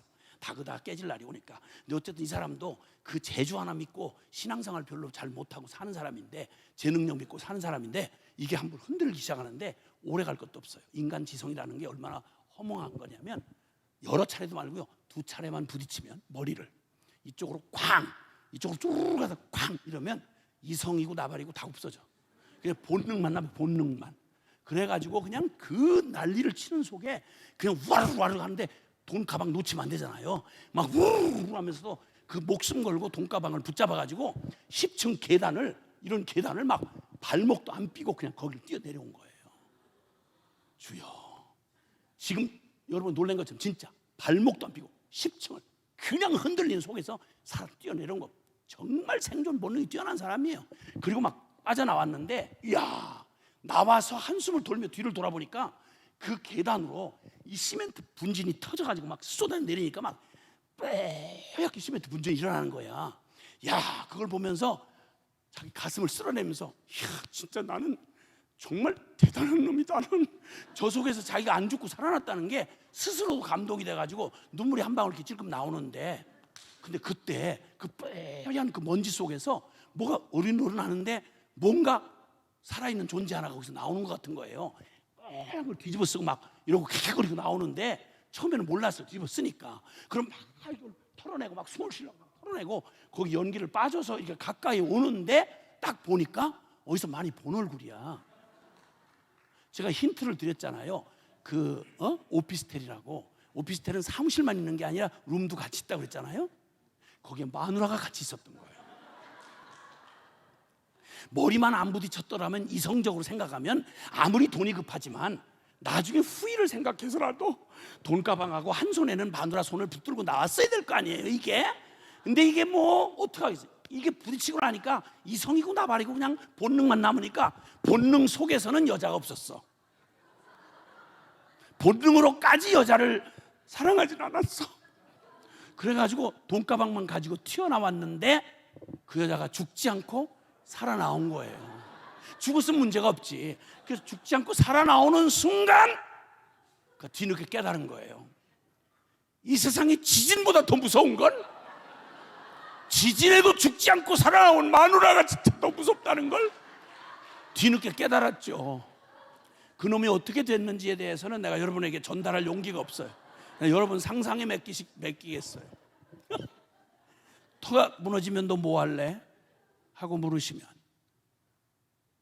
뭐 하실 거예요? 인생의 터가 무너지면 어떻게 하실 거예요? 우리는 이 심각한 질문 앞에 지난 교회가 3년 동안, 코로나 3년 동안 심각한 도전 앞에 섰어요. 너 예배당 문 닫으면 어떡할래? 왜냐하면 예배당을 우리는 생명같이 생각했거든요. 같이 모여서 드리는 공예배를 목숨 걸고 지키자고 늘 가르쳐 왔거든요. 근데 저절로 교회가 앞장서서 방역이라는 이름으로 교인들 보고 나오지 않아도 된다고 했고, 어떤 또 앞서가시는 어떤 목사님은 비대면 예배도 예배입니다. 그래서 형식적으로 나와 앉아있는 것보다는 차라리 방 안에서 비대면으로 드리는 예배가 진짜 예배일 수 있습니다. 원 잘난 목사들이 그렇게 많은지. 그럼 진작부터 그렇게 얘기했어야 될 거 아니야. 여기에 배심을 얻고 성도들 중에 지금 기성 성도들이 잘 회복이 안 돼요. 제가 보기에 최소한 적은 데는 20%고요 많은 데는 30에서 40%가 멀쩡히 다 끝났는데 안 나와요. 신방도 하지 말래요. 헌금은 보낼 테니까 그냥 나 지금 다 이걸 인터넷으로 다 예배드리고 있어요. 근데 그거 예배드리지 말고 여기 나오라, 이걸 무슨 근거로 말하겠어요? 이미 3년 동안 말해놨는데. 누가 뭐라고 했느냐가 아니라 똑똑히 들어주시길 바래요. 똑똑히. 이게 교회의 실력이라면, 우리가 지금까지 해왔던 거라면 우리의 터는 완전히 흔들렸어요. 교회 터가 흔들린 거예요. 그럼 뭐 할 거지? 묻는 거예요. 이럴 때 우리는 지금이야말로 이 위기가 기회가 될 수 있는 건, 그동안 너무 주변에 너무 호화롭고 흐드러져서 넋을 팔고 우리가 잃어버렸던 게 있어요. 그게 뭐냐면 핵심 내지는 본질입니다. 핵심과 본질을 잃어버린 거예요. 위기 때 항상 우리가 먼저 정신을 차려야 될 건, 아까 그 사람에게 얘기했던 것처럼 그 사람은 자기 삶에 돈이 최고의 가치였어요. 마누라보다. 신앙생활을 한다고 말하면서 지금 저와 여러분에게 진짜 우리의 신앙의 본질은 뭘까요? 응? 뭘까요? 고민 한번 안 해보셨잖아요. 그 예배당 나가주고 예배 드려주는 것만도 대단히 칭찬받았잖아요. 뭐 봉사 좀 합내 그러면 완전히 천당에 뭐 안 해도 될 봉사한 것처럼 그렇게 스스로 막 자만해가면서 그러고 그걸 신앙생활입네 했잖아요. 그럼 우리의 신앙의 본질은 뭘까요? 이 핵심과 본질이라는 이 도전을 받게 되는 게 정말 우리에게 이 위기가 가져다는 축복이에요. 무언가 브레이크가 딱 걸리면, 무언가 하던 일이 정상으로 되어지던 일이 딱 막아지면, 그러면 우리는 어떤 게 본질이고 비본질인지를 생각해야 되는 거예요. 가족이 위기를 딱 만나면 무엇을 깨달아야 되는 거 아니? 내 인생의 가장 심각한 지금 나는 뭘 얻고 무엇을 잃어버리고 있었는지를 깨달아야 되는 거예요. 그래서 성경은 말합니다. 잠언 4장 23절에, 죄송하지만 한번 따라해 주시면 좋겠어요. 무릇 지킬 만한 것보다 더욱 내 마음을 지키라. 생명의 근원이 이에서 남이니라. 죄송합니다.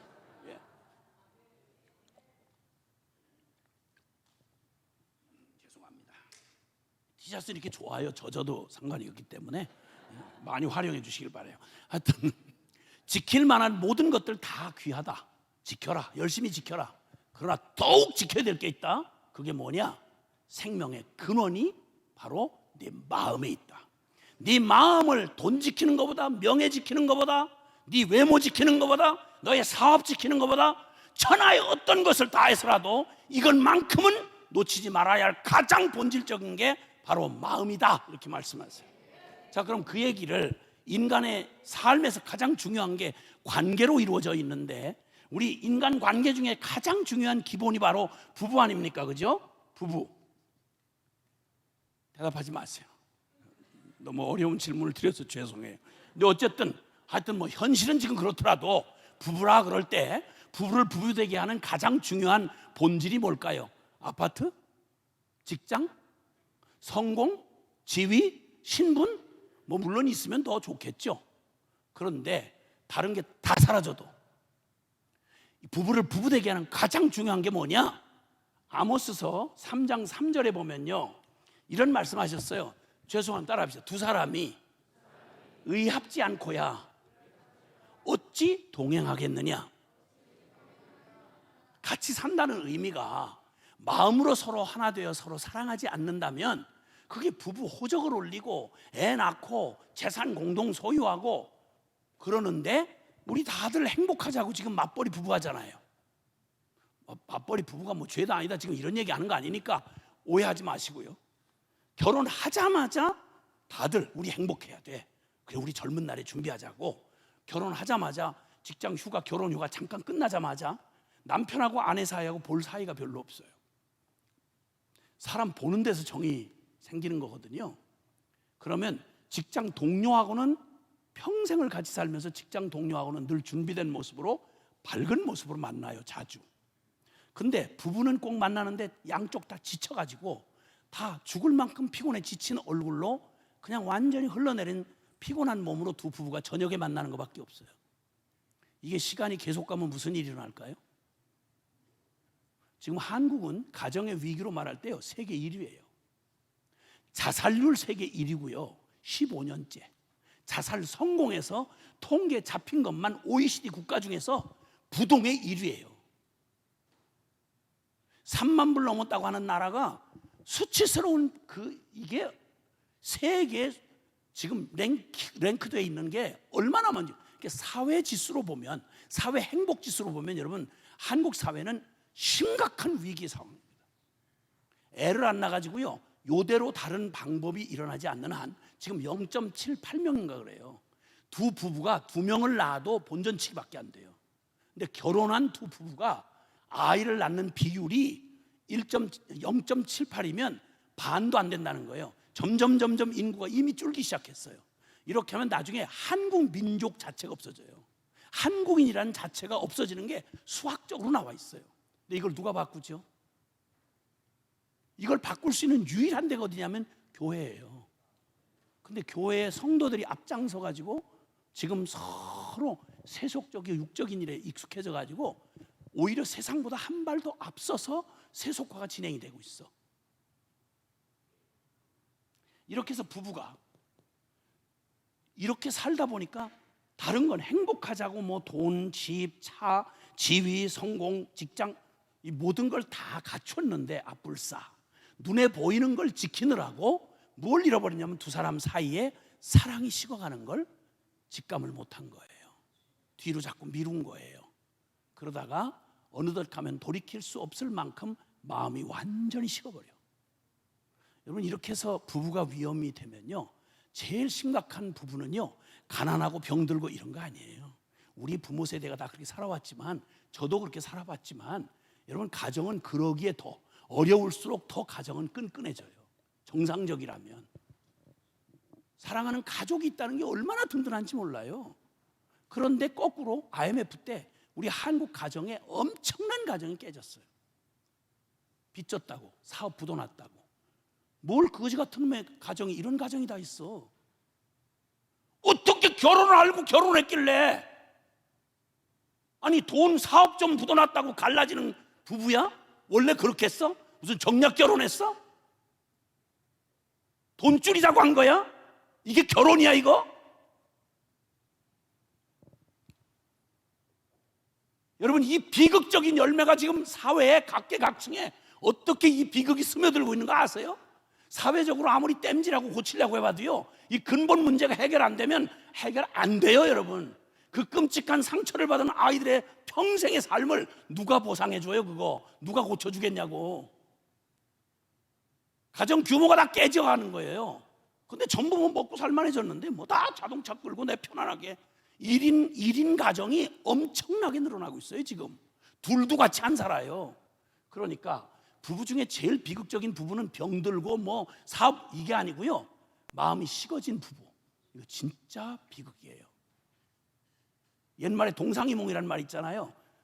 둘이 부부가 한 침상에 누웠는데 남자는 딴 여자 꿈꾸고 여자는 딴 남자 꿈꾸고, 이 빌어먹을 가정 아니에요? 이거 저주받은 가정 아니겠어요 이거? 근데 이거 드라마가 온통 그런 주제 아닙니까? 에? 다 3주 소설도 안 되는 이걸 드라마를 거의 8, 90% 드라마에 미쳐가지고 교인들까지 다 드라마는 나의 목자신이 내가 부족함이 없으는, 권사가 성경 읽은 시간은 없는데 드라마에 푹 빠져 미쳐있는 권사, 이걸 권사라고 대접을 해주면서 교회가 근근히 유지를 해간다. 언제까지 이럴 것 같으세요? 죄송한데 저는 사람만 훈련하고요 30년 넘도록 공동생활하면서 복음으로 어떻게 사람이 바뀌나 이거 가지고 평생을 산 사람이에요. 그러나 이제 사람 얼굴만 봐도 대강 견적이 나와요. 지금 표정 바꾸지 마세요. 내가 지금까지 미리 다 봐놨기 때문에. 인간 안 바뀌어요 여러분, 안 바뀌어요. 인간 안 바뀌어요. 근데 제일 비참한 사람이 어떻게 머리를 달고 살면서 이렇게 어리석어요. 부부가 행복하자고 만난 게 부부인데, 근데 진짜 누가 사람의 앞길을 알겠어요. 솔직히 그가 제일 내 인생 일대에 선택 중에 제일 참 실패한 선택, 그러면 최악의 선택, 이렇게 하면 딴 게 떠오르는 게 아니라 그놈이 왔다 갔다 하잖아요. 이렇게 해서 잘못 만나가지고 부부가 돼서 어려움을 겪고 계시는 부부 여러분께 심심한 위로의 말씀을 드립니다. 그거 어떡하겠어요? 그냥 살아야지 뭐. 사는 날 동안 뭐 남의 얘기하면 또 남의 집 얘기한다고 또 시비 잡더라고. 설교에 관심이 없고 제가 뭐 무슨 얘기하면 어쩌게 좀 말을 저렇게 험하게 하느냐는 거야. 왜 남의 얘기를 그렇게 프라이빗으로 그렇게 얘기하느냐는 거야. 그래서 남의 얘기를 못 하겠어요. 우리 집구석 얘기하는 수밖에. 주여. 그리고 희한한 건 부흥회에 자기들이 부흥회 때 변할 건 저가 변해야 되는데 이상한 사명감을 가진 죄인들이 많아요. 그래서 강사가 왔는데 뭐 강사가 좀 표현상 어떻게 하다가 좀 과격한 표현을 했다 그러면 주 걱정을 안 하고 강사 걱정을 해. 그리고 막 맞서 대적 기도를 하면서 주여 저 강사의 주둥이를 찢어주옵소서 이러고. 아니 지금 강사 주둥이 찢는 게 아니라 자기 심령을 찢어야 이게 심령 부흥회가 되는데 강사 걱정을 하는 거예요. 강사 걱정을. 주여 주여. 어느 별 사명자가 다 있어 진짜. 나 사실 좀 신사적으로 하려고 칠판까지 준비해놓고 이랬는데 이게 여러분 책임이에요. 여러분 책임. 강사가 이렇게 되는 건 강사 지 맘이 아니야. 그래서 여러분은 어떻게든지 그냥 졸다 가시지 않게 하려고 별 짓을 다 하는 거예요. 나도 나중에 동영상 내가 보면 무서워 죽겠어. 내가 제가 왜 저러나 이런 생각이 들고 그냥 주님의 심정밖에는 이해가 안 돼요. 다른 게 없어. 그냥 어떻게든지 여러분이 그냥 구경을 막 이렇게 하고 그냥 갈까 봐. 그러니까 안타까워서 그냥 졸 틈을 안 들이고 그냥 막 난리를 치고 이러는 거예요. 나도 애가 다 있고 다 마누라가 있다고 오늘도 쫓아왔다고. 나도 좀 우아하게 하고 싶은 마음이 왜 없겠어요. 주여. 그래서 제발 좀 내가 빨리 끝낼 수 있도록 여러분이 그냥 팍팍 따라와 주셔야, 그래야 이게 주님의 역사가 일어난단 말이에요. 아멘. 아멘. 그래서 저 부부 잘못 만나가지고 부부가 딴 거 가지고는 모든 걸 극복할 수 있는데요, 마음이 병들잖아요. 관계 사이에 마음이 합하지 않잖아요. 진짜 그 고통을 못 이겨요. 그래서 우울증이 걸리거나 아니면 심각하면 조울증에 자살 충동을 해요. 그래도 못 견디면 이혼을 해요.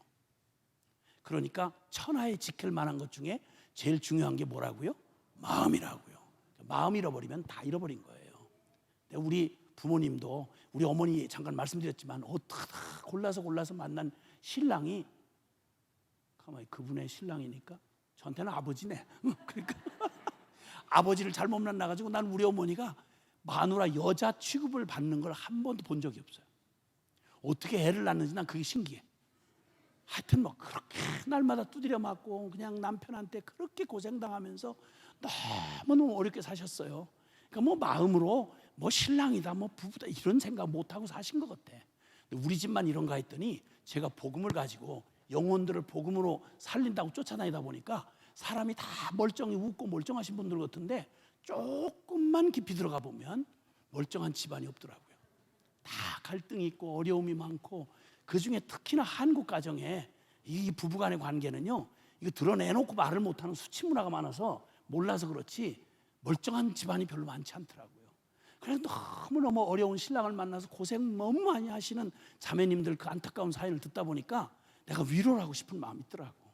그런 자매님들이 혹시 여기 계시면 여러분에게 용기를 드리고 싶어요. 낙심하지 말고 용기를 가지세요. 그리고 조금만 기다리세요. 그럼 반드시 그놈이 죽는 날이 와요.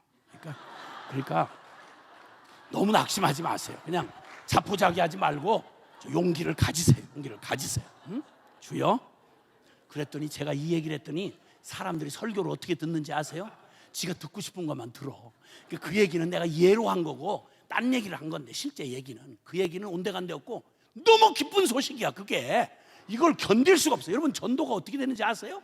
내가 너무 기쁘면 못 말리잖아요. 그걸 그렇게 하는 걸 전도라고 그래. 쥐어 짜듯이 나가라고 하면 가서 전도 받고 오고 이런 게 전도가 아니고, 그래 집에 가서 너무 이 기쁨을 감출 수가 없는 거예요. 그래가지고 밤 12시에 그날도 밤 12시 만땅이 돼가지고 들어오는 신랑 그놈을 잠이 안 오니까 그냥 너무 기뻐서 기다리고 있다가 문을 열고 들어오는 만땅에서 들어오는 신랑 놈을 맞이하면서 어머 여보 내가 오늘 교회 가서 너무 은혜를 받았다고. 글쎄 당신이 반드시 죽는데 이래가지고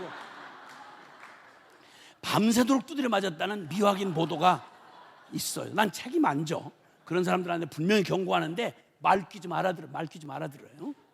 내가 그 신랑 얘기하자고 지금 이 얘기하는 거야. 주여. 그러니까 마음 잃어버리면 다 잃어버린 거다. 아멘. 그럼 부부 사람과의 관계도 그런데 신앙이라는 게 뭐냐? 신앙의 본질도 마찬가지예요. 신앙은 바로 하나님과의 관계를 말하거든요. 근데 하나님과의 관계를, 어떤 관계를 하나님이 원하셨냐면 호세아서 6장 6절에 이렇게 말씀해요. 나는 인애를 원하고 제사를 원치 아니하며 번제보다 하나님 아는 것을 원하노라. 이 말은 간단하게 말하면 나는 너희가 가져오는 이 헌금, 그리고 예배의 멋있는 예배 순서, 그리고 너희가 하는 모든 종교적 봉사 행위, 이걸 원하는 게 아니다. 난 널 원해. 헌금이 아니라 널 원한다고. 예배 시간에 멋있게 목소리 갖춰서 마음에 하나도 없는 찬송가를 노래로 부르는 거 말고 너희가 마음 다한 인애를 내가 원한다. 왜냐하면 하나님이 죽은 신이 아니고 그분 살아계신 인격이거든요. 인격이신 하나님을 꼭 비인격처럼 투명인간 취급하고 하나님 없는 것처럼 온통 관심이 목사님 설교하는 목사님밖에 없고 마음 안 드는 장로님, 알력 중에 있는 권사님, 이거밖에 없는 예배당에 모여서 그냥 날마다 인간끼리 모였다 흩어졌다 시비 걸릴 일만 생기면 패거리 져가지고 방에서 쌈질을 하고 앉아있는, 이걸 교회라고 말하면서 우리는 지금까지 배부르게 살아왔단 말이요. 아무 마음에 감동도 없으면서 빨리 설교 끝내라고. 뭐야 이거, 예배 끝낸 다음에 쌈질할 생각하고 앉아있는, 이를 알고 앉아있는 사람들이 예배 모양은 갖추고 있는데 그걸 어떻게 주님이 예배를 받으시겠어요? 그걸 예배라고 어떻게 받겠냐고. 근데 이런 거 회개해 보셨어요? 난 교회에서, 문제난 교회에서 위층 아래층에서 사탄아 물러가라 10년 동안 대법원, 돈 많은 재산 많은 교회에서 10년 동안 대법원까지 끌고 가서 재판하고 싸우는, 그리고 뻔뻔스럽게 하나 감동이 없는, 말귀를 진짜 못 알아듣는 이 종교 껍데기, 이런 장로, 집사, 권사들이 앉아있는 그런 교회에 비명같이 저한테 부탁을 해서 도대체 이 사람들이 복음을 들을 수 있을까요? 이들이 신앙이라는 걸 회복할 수 있을까요? 너무너무 안타까운 분이 초청을 해서 저를 그런 곳에 가서 집회를 하러 갔었어요. 난 앞서 말했잖아요. 제가 어떻게 예수를 만난 사람인지. 그런 제가 보기에 어떻게 3대 4대 모태신앙으로 태어나서 예배당에 아주 그냥 예배당 국물이 뚝뚝 떨어질 만큼 예배당 이거 분위기를 너무 잘 알아. 교회 다 터줏대감들이야. 어떻게 이런 영적으로 전혀 개념 없이 어떻게 이런 걸, 종교 생활을, 이게 구분이 안 나가지고 이걸 어떻게 영적 생활이라고 하는 걸, 그러다가 말 좀 기분 나쁜 얘기하면 이 뭐야 저거, 저 강사 누가 불러왔어? 야, 진짜 불쌍하고 정말 가련한 영혼들 너무너무 많아요, 예배당에. 제가 40년 동안 이 복음 가지고 교파라고 생긴 데는 궁금할 데가 없어서 다녀봤거든요, 지금까지. 전 다른 얘기 못해요. 뭐 별미 축복이 어떻고 뭐 이렇게 살봐도 목사님 잘 되지 이런 얘기는 내 평생에 내 영역도 아니고 내가 할 말도 아니고, 세상에 이 복음의 핵심 전하지 않고 뭔 말하겠냐고. 십자가 이 부활의 이 복음 때문에 지옥 갈 물건 천당 가게 해주신 주님이 관념이 아니라, 신학적 죽은 관념이 아니라, 철학적 개념이 아니라 그분 살아 계시거든요. 그리고 곧바로 우리가 멀리도 아니고 얼마 안 있다가 그 주님 생생하게 만나야 돼요. 영원한 천국에서 영혼을 할 건지 영원한 지옥불에서 살 건지, 그 운명이 코앞에 닥쳐오고 있는데 어떻게 이렇게 겁없는, 이런 겁대가리 없는, 이거 교인도 아니고 이거 뭐야 이거 도대체.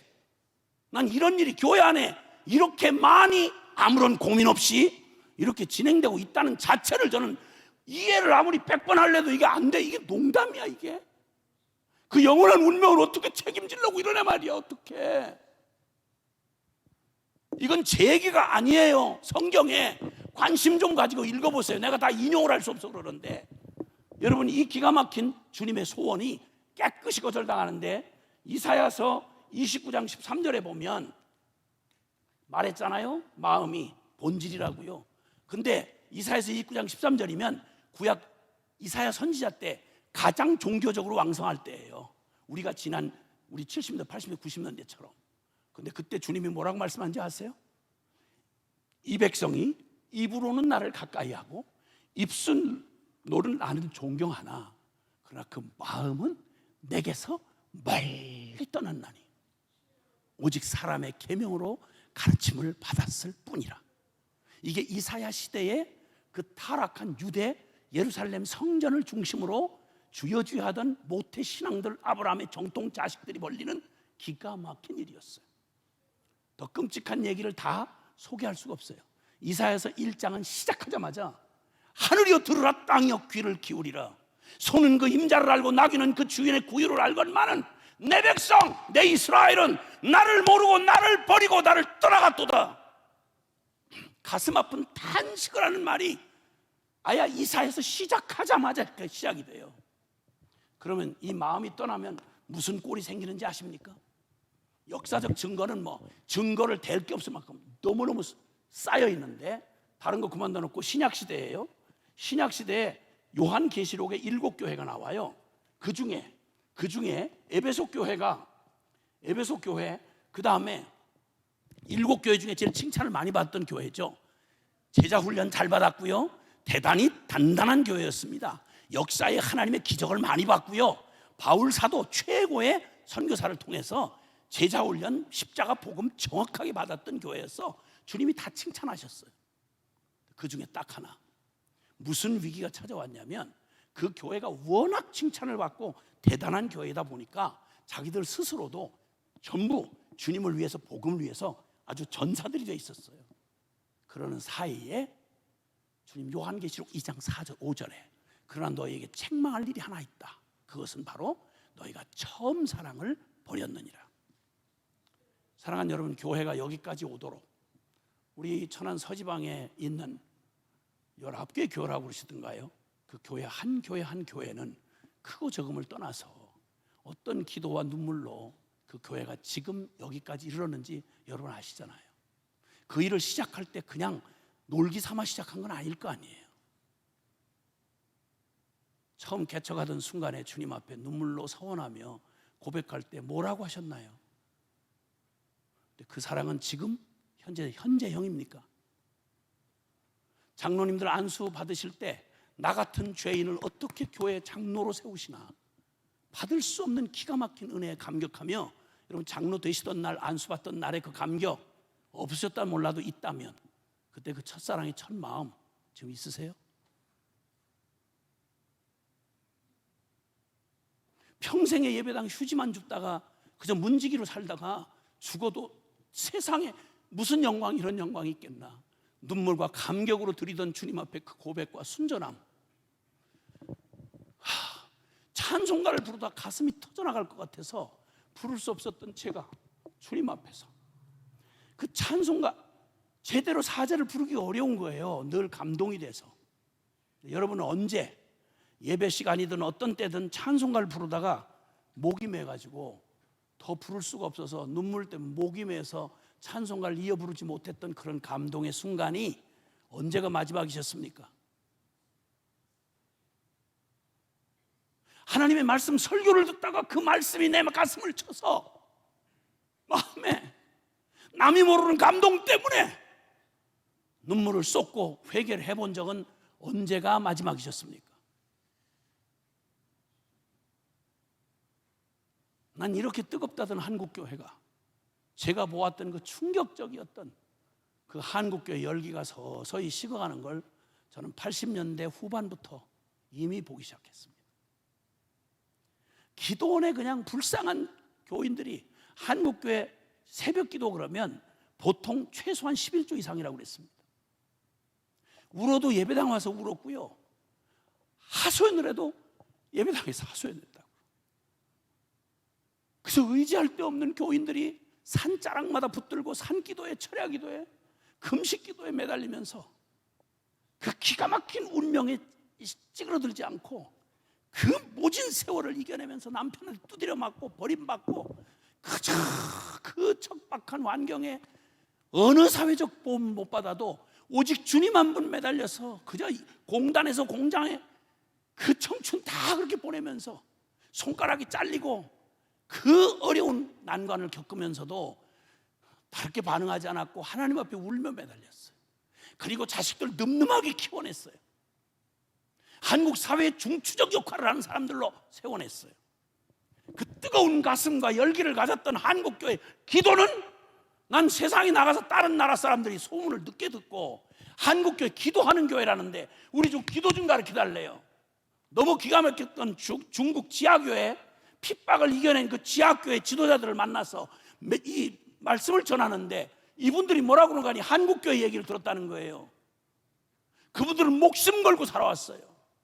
수십 년 동안 그냥 완전히 짓밟히며 예배당 안 없고 신학교 안 없고 목사 안수 없고 성경책도 제대로 못 가지고 그러면서도 여러분 1949년 공산한 이후에 수십 년 동안 알려진 예배당 다 때려부시고 그리고 전부 사기꾼 같은 놈들 삼작교회로 어영교회만 남겨놓고 나머지 그냥 싹 쓸어 그냥 질질 끌어다 빨고 벗겨가지고 가진 모욕을 다 하고 그냥 고난당하고 이런 속에 100배가 부흥했어요. 100배가 부흥을 했다고요. 그 모진 시련 속에 그분들이 한국교회 소문을 잘못 듣고 한국교회 기도하는 교회인데 우리한테 기도 좀 가르쳐달라는 거예요. 내가 사과를 해서 무릎 꿇고 미안하다고 죄송하다고 과거 얘기라고 당신들이 우리 한국교회를 도와줘야 된다고 당신들에게 배워야 한다고 우리는 미안해서 말을 못하겠는 거예요. 저 기도 동원하고 다닌 사람이거든요. 수만 명 되는 교회 가서 집회를 하고 나면 기도의 자리까지 순종하고 나오는 사람 몇 명 안 돼요. 몇 명 안 돼요. 그럼 기도가 없이는 절대 응답받을 수 없는데 너희가 얻지 못하면 구하지 아니하며 구하여도 얻지 못하면 정욕으로 쓰려고 잘못 구한 거다. 성경에 신약 성경의 약속을 보시면 알지만 기도 없이 이루어질 일 아무것도 없어요. 조건이 딱 하나예요. 기도해야만 응답이 되게 돼 있어요. 근데 기도 안 해요. 사람한테 가서 혀굽은 소리 나고 돈 많은 장로님한테 돈 헌금해 달라고 말은 구접스러운 소리는 해도 기도를 안 하는 거예요. 기도는 웬 회의 세미나는 그렇게 많은데 기도를 안 하는 거예요. 저는 성가대가 하나님 앞에서 영적으로 가장 앞선 영적 전투에 전이부된 줄은 알고 계신지 모르겠어요. 성가대의 영성은 그냥 노래 목소리 잘하는 거 결코 아닌 거 아시죠? 성가대는 노래 잘하는 합창단 아니에요. 옛날에 전쟁 때 예배팀은 앞서서 무기보다 먼저 앞서가지고 목숨 걸고 하나님의 임재를 구하면서 찬양하며 하나님의 이름을 높이면서 앞서 나간 거 알고 계시죠? 예배 하나님 앞에 예배 앞에 나가는 제사장은 목숨 각오하고 들어갔어요. 제일 뛰어난 영성을 가져야 되는 게 뽐내는 노래를 하는 사람이 아니라 가수가 아니라 하나님 예배자라 이 말이에요. 예배자. 성가대가 기도 많이 하는 성가대원들 많이 못 봤단 말입니다. 우린 뭐 하는 거지요? 요한 웨슬레는 285년 전 회심을 하고 그는 세계는 나의 교구라고 외치면서 나에게 하나님만을 두려워하고 하나님을 경외하는 사람 100명만 달라고, 그럼 나는 세계를 뒤집어 놓겠다고. 이 똑같은 신앙, 그가 믿었던 하나님이 오늘날 한국의 감리교회의 하나님 아닙니까? 감신대 집회를 하러 갔더니 이게 도대체 이게 무슨 뭐 어디 도떼기 시장도 아니고, 죄송한 말인데 복음에 전혀 관심도 없고 못 알아들어요. 데모한다고 흉내를 내가지고 온통 그냥 신학교 앞마당에다 완전히 텐트 쳐놓고 사회 정의가 없더니 뭔 정의를 그렇게 의로워서, 뭔 정의를, 복음을 고작 안다는 게 그 수준이야?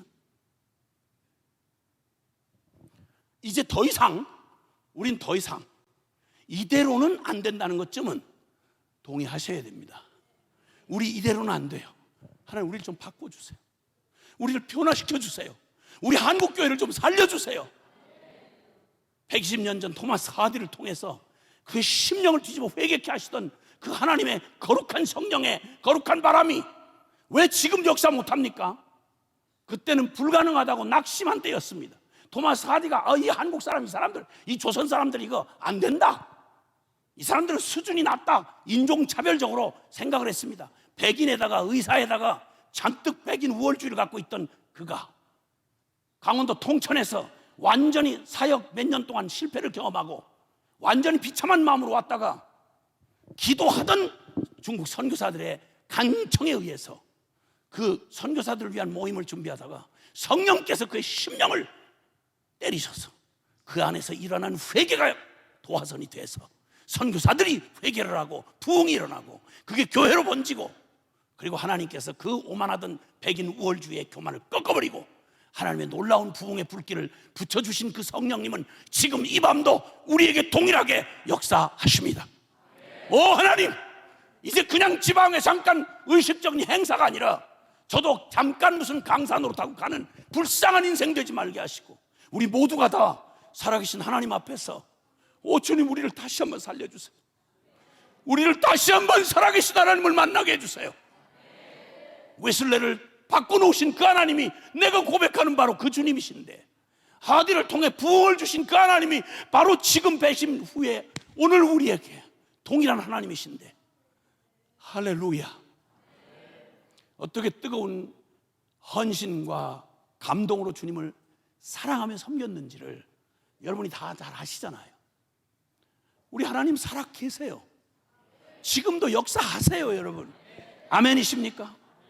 주님께서 에베소 교회뿐만 아니라 첫사랑을 잃어버린 에베소 교회만 아니라 라오디게아 7번째 라오디게아 교회는 끔찍한데요, 거기는 부자라 부요하여 가난한 게 없다. 어쩌면 천한 도시 비슷한 것 같아요. 갑자기 늘어나고 경제 수준이 높아지고 젊은 세대들이 들어오고 학벌 수준이 높아지고 이러니까, 교인들이 세상적 수준이 높아지고 이러니까 다 자기 개인주의가 충만하고, 그리고는 그들 스스로 생각하기를 우리는 부자라 부유하여 가난한 게 없다. 경제적으로 수준이 높다 보니까 교회가 뭘 했다 하면 세련돼, 뭘 했다 하면 수준 높아. 그 수준, 눈으로 보이는 수준이 예배 수준이 높고 노래 수준이, 성가대 수준이 높고, 그리고 예배 콘티 짜고 악기 멋있고, 이게 하나님 앞에 잘 쓰이면 고맙겠지만 이게 영성을 대신할 수는 없고 우리의 믿음을 대신할 수는 없지 않습니까? 본질은 아니지 않습니까? 죄송한데 이 라오디게아가 갖고 있는 영적 이 중병을 주님이 직접 뭐라고 말씀하시는 거 아니? 너 차든지 덥든지 해라. 믿는 것도 아니고 안 믿는 것도 아니고 너 차든지 뜨겁든지 해라. 아니면 내가 너를 토하여 내칠 수밖에 없다. 그리고 너 지금 내 스스로 부요하여 부족한 게 없다는가 이렇게 말을 하는데, 너 제발 네 겉모습 육신으로 사는 존재가 아닌데, 교회가 종교 집단이 아닌데 네 영적인 모습을, 내가 보는 너의 영적인 모습은 헐벗고 병들었고 굶주리고 완전히 말라 비틀어져 가지고 완전히 죽은 자와 같아.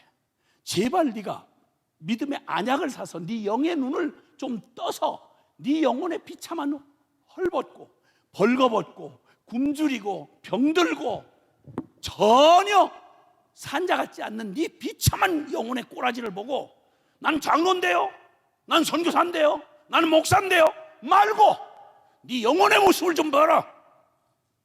하나님이 보시는 그 관점에서 진리의 양심의 진리의 말씀의 기준에서 볼 때 내 영혼은 안전하십니까? 웨슬레의 심령을 그렇게 예민하게 하고 하나님 앞에 양심을 일깨워 반응하게 했던 그 신경은 다 살아있습니까? 아니면 영적인 중풍병에 걸렸습니까?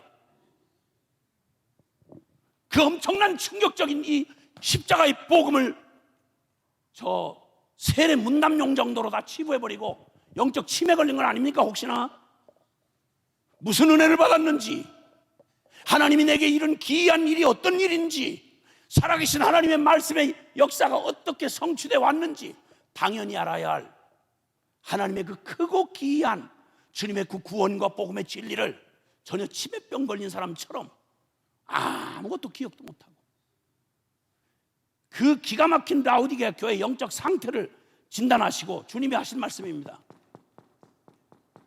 유명한 구절 요한계시록 3장 20절에 보면 볼지어다 내가 문 밖에 서서 문을 두드리노니 누구든지 내 음성을 듣고 문을 열면 내가 그에게로 들어가 그는 나로 더불어 먹고 나는 그로 더불어 먹으리라. 그러니까 알고 봤더니 예수님을 마음 문 밖에 쫓아낸 거야. 그들의 예배 속에, 그들의 찬양 속에 주님이 계시지 않았던 거예요. 주님이 그들의 마음 문 밖에 밀려나 있었던 거예요. 문을 두드리고 계시는 거예요. 앞뒤를 보면 분명히 심령의 문이에요. 그 문을 두드리시면서 내가 너에게 들어가서 주님이 갖고 싶은 이 신앙, 하나님과의 살아있는 관계란 그냥 에헴하고 폼 잡고 예배 의식에 참여하는 이런 게 아니고요, 인간적인 조직, 교단 이런 거에 폼 잡고 정치해가면서 이런 따위를 신앙이라고 말하지 않았단 말입니다.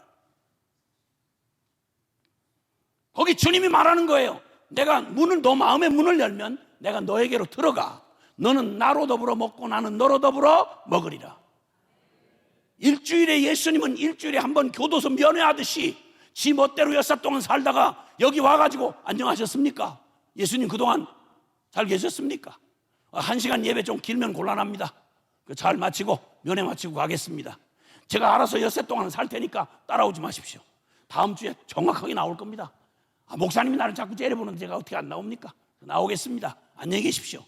대부분의 교인들이 다 교도소 면회하듯이 예배 시간이요, 의자 잠깐 1시간 이것도 아니 꼽게 채우기 어려워서 예배 시간이 기니 많이, 요즘엔 겁대가리가 없어가지고 겁 상실해가지고 어느 교회를 가봤더니 죄송합니다, 뭐 이 교단 안에 있는 어떤 교단 모임에 제가 갔는데 그 얘기합니다. 현실에 당한 얘기를 까놓고 장로님들이 목사님한테 그러더랍니다. 저 25분 이상 설교하지 말라고.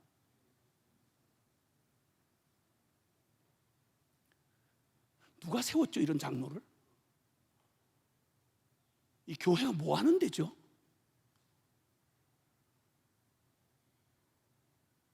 연회 장로님들만 모인데 저를 초청해서 가서 제가 하고 싶은 얘기 다 했죠. 나라가 이 꼴이 되고 가사가 기울면 인간 최소한 양심으로도 이 책임 누가 져야 되겠냐? 애비인 우리가 져야 될 거 아니냐? 교회를 이 지경 만들어 놓고 장로 대접 다 받다가 그렇게 죽어서 편안하게 주님 만나겠냐? 교회의 영적 상태가 이 지경인데 당신은 성경 읽었냐? 혹시나 미안하지만 장로님들이 성경을 거의 모르거든요. 미안하지만 제가 알지만 성경 통독 못하고 돌아가시는 장로님이 많아요. 기도, 당신만큼 기도하면 되겠냐? 약물의 본이 되라고 그랬는데 장로님만큼 전도하면 되겠냐? 내가 한 영혼 데려다가 이 영혼 어떻게 주님을 만나고 죄를 사함 받는지 알려달라고 얘기하면 장로가 뭐 하는 게 장로냐? 그거 아니냐? 할 수 있겠냐? 저는 훈련하는 사람이에요. 훈련하는 사람. 말장난하는 사람이 아니고 분위기 잡는 사람이 아니고, 훈련은 정확한 결과를 목표로 해놓고 될 때까지 하는 걸 훈련이라고 그래요. 권사님 중에 자기 밥그릇 찾아먹는 기도나 하루에 1시간 정도 기도하는 사람 몇이나 될까? 이 똑똑한 권사님들 요즘에 대학 나온 권사가 많던데 먹고 살만해지면 별 볼 일 없어지는 게 신앙입니까? 그게 우리가 아는 예수요?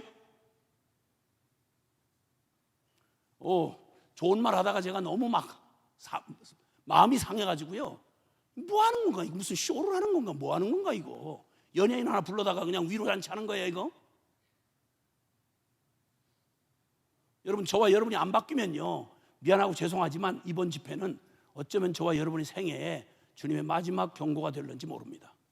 기억하세요. 똑바로 기억하세요. 세상에 그렇게 육신을 위해서는 그렇게 알뜰살뜰하게 시간 챙겨서 그냥 맛집 찾아다니고 건강관리하고 이렇게 살면서 하나님에 대해서는 그렇게 인색하게 하나님 음성 들을 새가 없도록 그렇게 살아간 영혼이 그 어디 가겠소? 그냥 생각해봐도 이걸 목회라고 하고 있느냐 말이에요. 이게 그런 사람 수만 명 모아놓으면 그거 뭐 하는 겁니까 그거? 아니, 제가 궁금해서 묻는 거예요. 난 안모태 출신이야. 예수 만나고 들어온 사람이라고. 근데 어떻게 이렇게 성경을 많이 듣고 어떻게 평생을 그렇게 교회 안에 기득권을 누리면서 어떻게 이럴 수가 있어요? 어줍지 않게 신학 좀 했네 그러면 한 번도 만나보지 않는 예수님의 이름을 가지고 별 짓을 농담을 다 하고 뭐 퀴어 신학이니 사신 신학이니 이름만 붙이면 신학이야. 이런 이 영혼 장사를 하는 거예요. 뭐야 이거? 오죽 끔찍하면 제가 충격을 받았으면 이러겠어요. 농담인 줄 알았어요.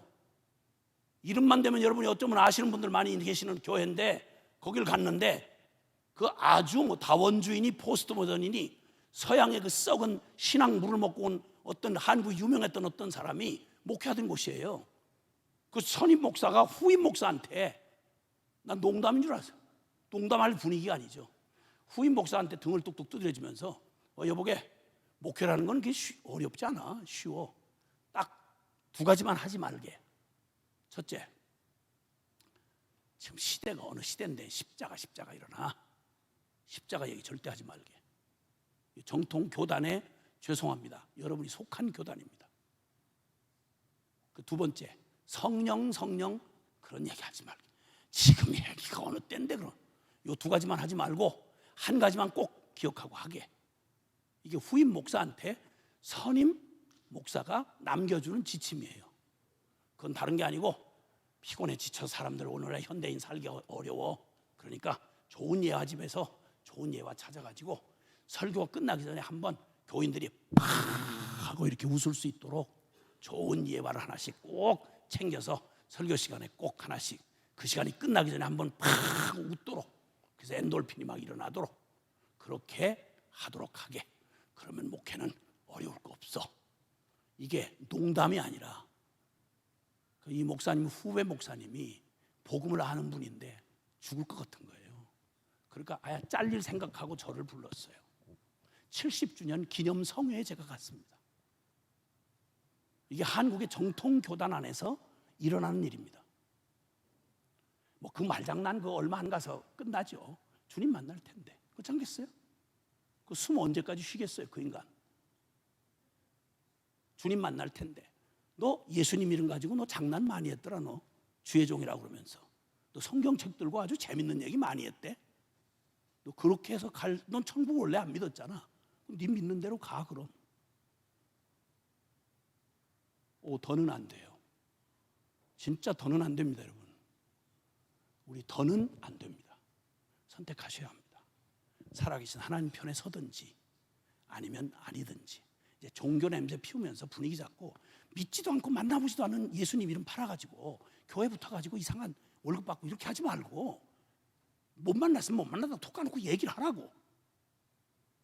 믿음이 없으면 없다고 불쌍히 여겨달라고 얘기를 하자고. 정직하게. 주님, 저 죄인인데 안 믿어집니다. 불쌍히 여겨주세요. 그렇게 하고 싶습니다. 근데 위선은 못하겠습니다. 외식 못하겠습니다. 날 좀 살려주세요. 적어도 이래야 될 거 아닙니까? 내가 만나지도 못한 예수를 팔아서 누구 인생 망치려고 교회가 전도를 합니까? 저도 안 믿는 천당을, 저도 안 믿는 십자가를. 이런 일은 있어서는 안 됩니다, 여러분. 있어서는 안 됩니다. 그래서 말입니다.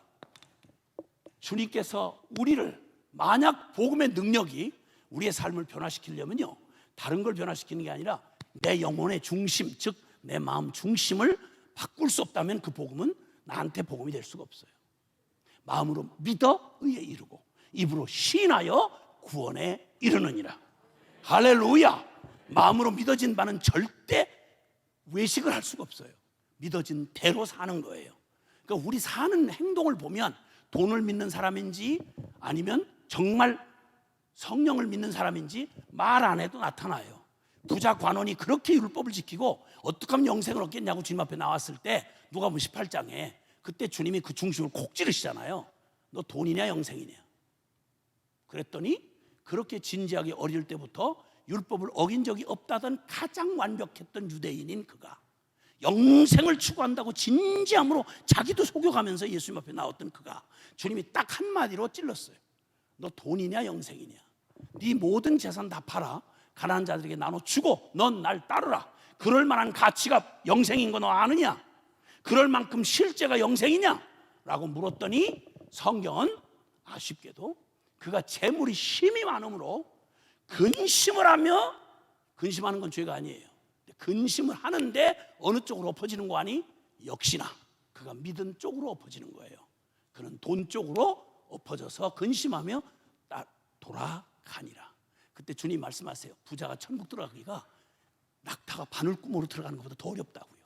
누가 그런즉 누가 구원을 얻겠습니까? 이 불가능한 구원을 사람으로서는 할 수 없으되 하나님으로는 하실 수 있지 라고 말씀하세요. 그러니까 저는 분명히 믿어요. 저 같은 이 무지한 인간에 어떻게 살아계신 주님을 보지 못한 주님을 내가 믿게 하시고 그리고 돌이켜서 그때로부터 한번 잠깐 뜨거웠던 게 아니라 지금까지 그 아이들 낳는 쪽쪽 전부 선교사로 바쳤거든요. 지금 다 선교사로 살아요. 저랑 똑같은 원리로요. 하나님 믿는 믿음이기 때문에 보장 아무것도 없어요. 오늘 살고 내일 주님 천국 불러가셔도 여한 없도록 똑같은 믿음으로 지금도 살아계신 주님 따라서 그냥 주님 순종하고 지금 살아요. 우리 아이들 5 다. 저와 함께하는 수백 명의 종신헌신하고 무소유로 월급 한 푼 없이 주님 오직 복음 주신 주님 때문에 살아계신 주님이 그의 나라와 그의 의를 구하면 이 모든 거 더해 주신다는 걸 문자 그대로 믿었어요. 여러분도 믿으세요? 정말? 그럼 순종 못할 거 없잖아요. 순종 못할 거 없잖아요. 그렇게 순종했더니 주님이 지금까지 저 굶어 죽지 않고 주님 만나서 50년 동안 하나님이 한 번도 실망시키지 않으시고 부자는 저한테 도와줄 게 없어요. 왜냐하면 전 돈으로 사는 사람 아니니까. 저 어지간히 이런저런 사람들 꽤 알거든요. 그냥 허세가 아니라 복음 전하니까. 근데 그분들이 저를 도울 건 별로 없어요. 그러나 나는 그분들을 도울 게 있어요. 왜냐하면 복음을 가지고 있기 때문에.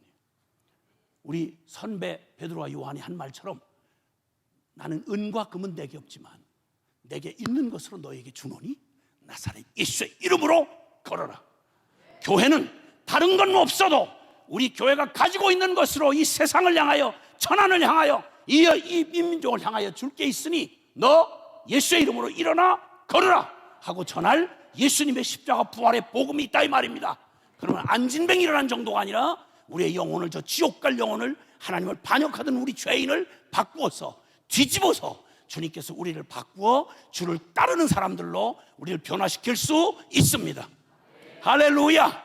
오늘 읽은 본문의 말씀에 대해서는 여러분이 시간이 너무 부담되실 것 같아서 말씀은 못하겠으나 주님, 당신 베드로가 주님을 따라 3년 동안 최선을 다해 해도 따라갈 수 없었던 한계 털썩 부딪혀서 주님 모른다고 3번 부인을 했습니다.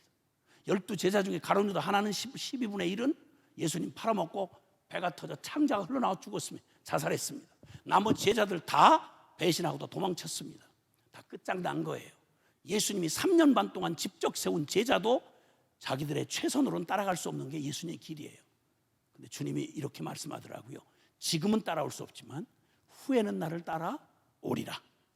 그러시고 주님이 그 십자가 부활의 끔찍한 그 처절한 패배를 경험하고 난 틀렸어, 난 사도 아니야, 나 같은 게 무슨 주의 종이야 하고 옛날 업으로 돌아갔던 배신자 베드로와 제자들이 배신의 그물질 풍덩거리고 있던 디베라 바닷가에 찾아오신 장면이 요한복음의 마지막 21장을 장식하고 있고 주님은 거기서 딱 한 가지만 물으셨습니다.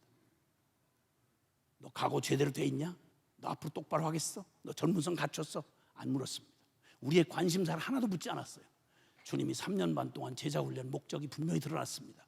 이렇게 묻습니다. 요한의 아들 시몬아, 네가 나를 이 사람들보다 더 사랑하느냐? 주님은 그가 얼마나 불가능하고 그 힘으로 따라올 수 없는 자인지를 잘 아세요. 그 연약함이 드러난 그때, 실패한 그 자리에서 그때 주님이 물으시는 건 그의 중심에, 내가 이렇게 무능하고 불가능한 자이지만 그러나 주님을 만난 뒤에 자기도 모르게 변한 게 있었어요. 그의 심령에 주님의 사랑이 부어져 버린 거예요. 그래서 운명적으로 달리 대답할 수 없으니까, 주님, 제가 주님을 사랑하는 줄은 주께서 아시나이다. 잘 믿었든 못 믿었든 내가 아는 만큼 열심을 다해 주님을 사랑한다고 쫓아왔던 우리의 가슴에 주님은 외적인 걸 남기지 않으시고요, 우리의 심령 안에다가 내 영혼을 지으신 하나님이 내가 어떻게 바뀌는지를 아시니까 내 심령 안에다가 주님의 사랑을 나도 모르는 사이에 차곡차곡 부어오신 거예요. 그리고 나중에 실패한 그 자리에서 쿡 찌르니까 네가 나를 사랑하느냐고 그러니까 베드로가 대답을 하죠. 예, 제가 주님을 사랑하는 줄은 주께서 아시나이다. 이건 운명적인 고백이에요. 나 이렇게 실패하고 배신했고 따라갈 수 없지만 나는 어느덧 주님 없이는 못 살아요. 주님 아니면 난 못 살아요. 넘어지고 자빠지고 부족한 거 분명하지만 제가 부인할 수 없는 건 젖먹이 아이가 엄마 떨어지면 죽는 줄 알듯이 예수님 없이는 못 살아요. 그게 저의 고백이에요. 이 고백을 받으시고 주님은 순교를 약속하시면서 넌 날 따르라고 그러세요. 근데 죽기까지 각오를 해도 못 따라가던 베드로가 주님의 이 사랑에 딱 확인을 받고 나서는 그는 끝까지 죽는 자리까지, 순교의 자리까지 주님을 따라간 역사의 가장 중요한 제자의 모범이 된 사람이었어요. 오늘 주님은 이번 성회를 통해서 주님 우리 안에 딴 거 바꾸지 마시고 우리의 영혼 안에 이 놀라운 기적을 이루어 주시기를 바랍니다. 두 손을 좀 높이 들어보시겠습니까? 두 손을 좀 높이 들어보시겠어요? 여러분, 이 두 손을 들었다 하면 그냥 드는 게 아니고요, 이게 전심을 의미한다고 하는 표현입니다. 근데 여러분, 전심이 뭘 붙들고 계셨죠? 주님을 못 붙들었다는 말은 주님 말고 다른 걸 의지했다는 말이에요. 사람을 의지했거나 나를 의지했거나 돈을 의지했거나 세상이 눈에 보이고 태어나서 생긴 그 불안한 그 마음을 가지고 보이지 않는 주님보다는 현실적인 돈, 현실적인 눈에 보이는 네 자아가 시키는 모든 것들, 그래서 내 힘과 내 능력으로 어떻게든지 살아보려고 애를 썼던 나 하고 살아왔던 내 인생에 여전히 주인이 나고 내가 오직 바라고 붙들었던 게 내 눈에 보여지는, 믿어지는 그 안정감, 그걸 붙들었어요. 근데 주님이 나오라고 하실 때는요, 주님을 부분적인 도움이나 문제 해결사로 나오라는 게 아니에요. 주님 십자가에 나 위에 죽으실 때 나 함께 죽었고, 이제는 예수님이 나의 도움이 부분적인 힘이 아니라 주님 나의 생명 전부가 되어주세요. 그래서 주님 없이는 난 한순간도 살 수 없어요. 주님이 내 인생의 전부이며 내 인생의 목적이며 내 인생의 능력이십니다. 주님, 언젠가 첫사랑 때는 이 고백을 했었을 텐데 어느덧 우리는 이렇게 변했죠. 오 하나님, 내 영혼 안에 이 죽었던 내 고백을 다시 한번 일깨워 주셔서 주여, 내 영혼 안에 주님 사랑합니다, 주님의 사랑만이 나의 전부입니다, 이렇게 고백하도록 내 영혼을 고쳐 주옵소서. 우리를 해방시켜 주옵소서. 우리 다 같이 주여 한번 세 번 크게 부르고 통성으로 우리의 고백을 드리며 주님 행하실 일을 믿음으로 나아가십시다. 주여, 주여, 주여. 사랑하시는 아버지 하나님 감사합니다. 주여.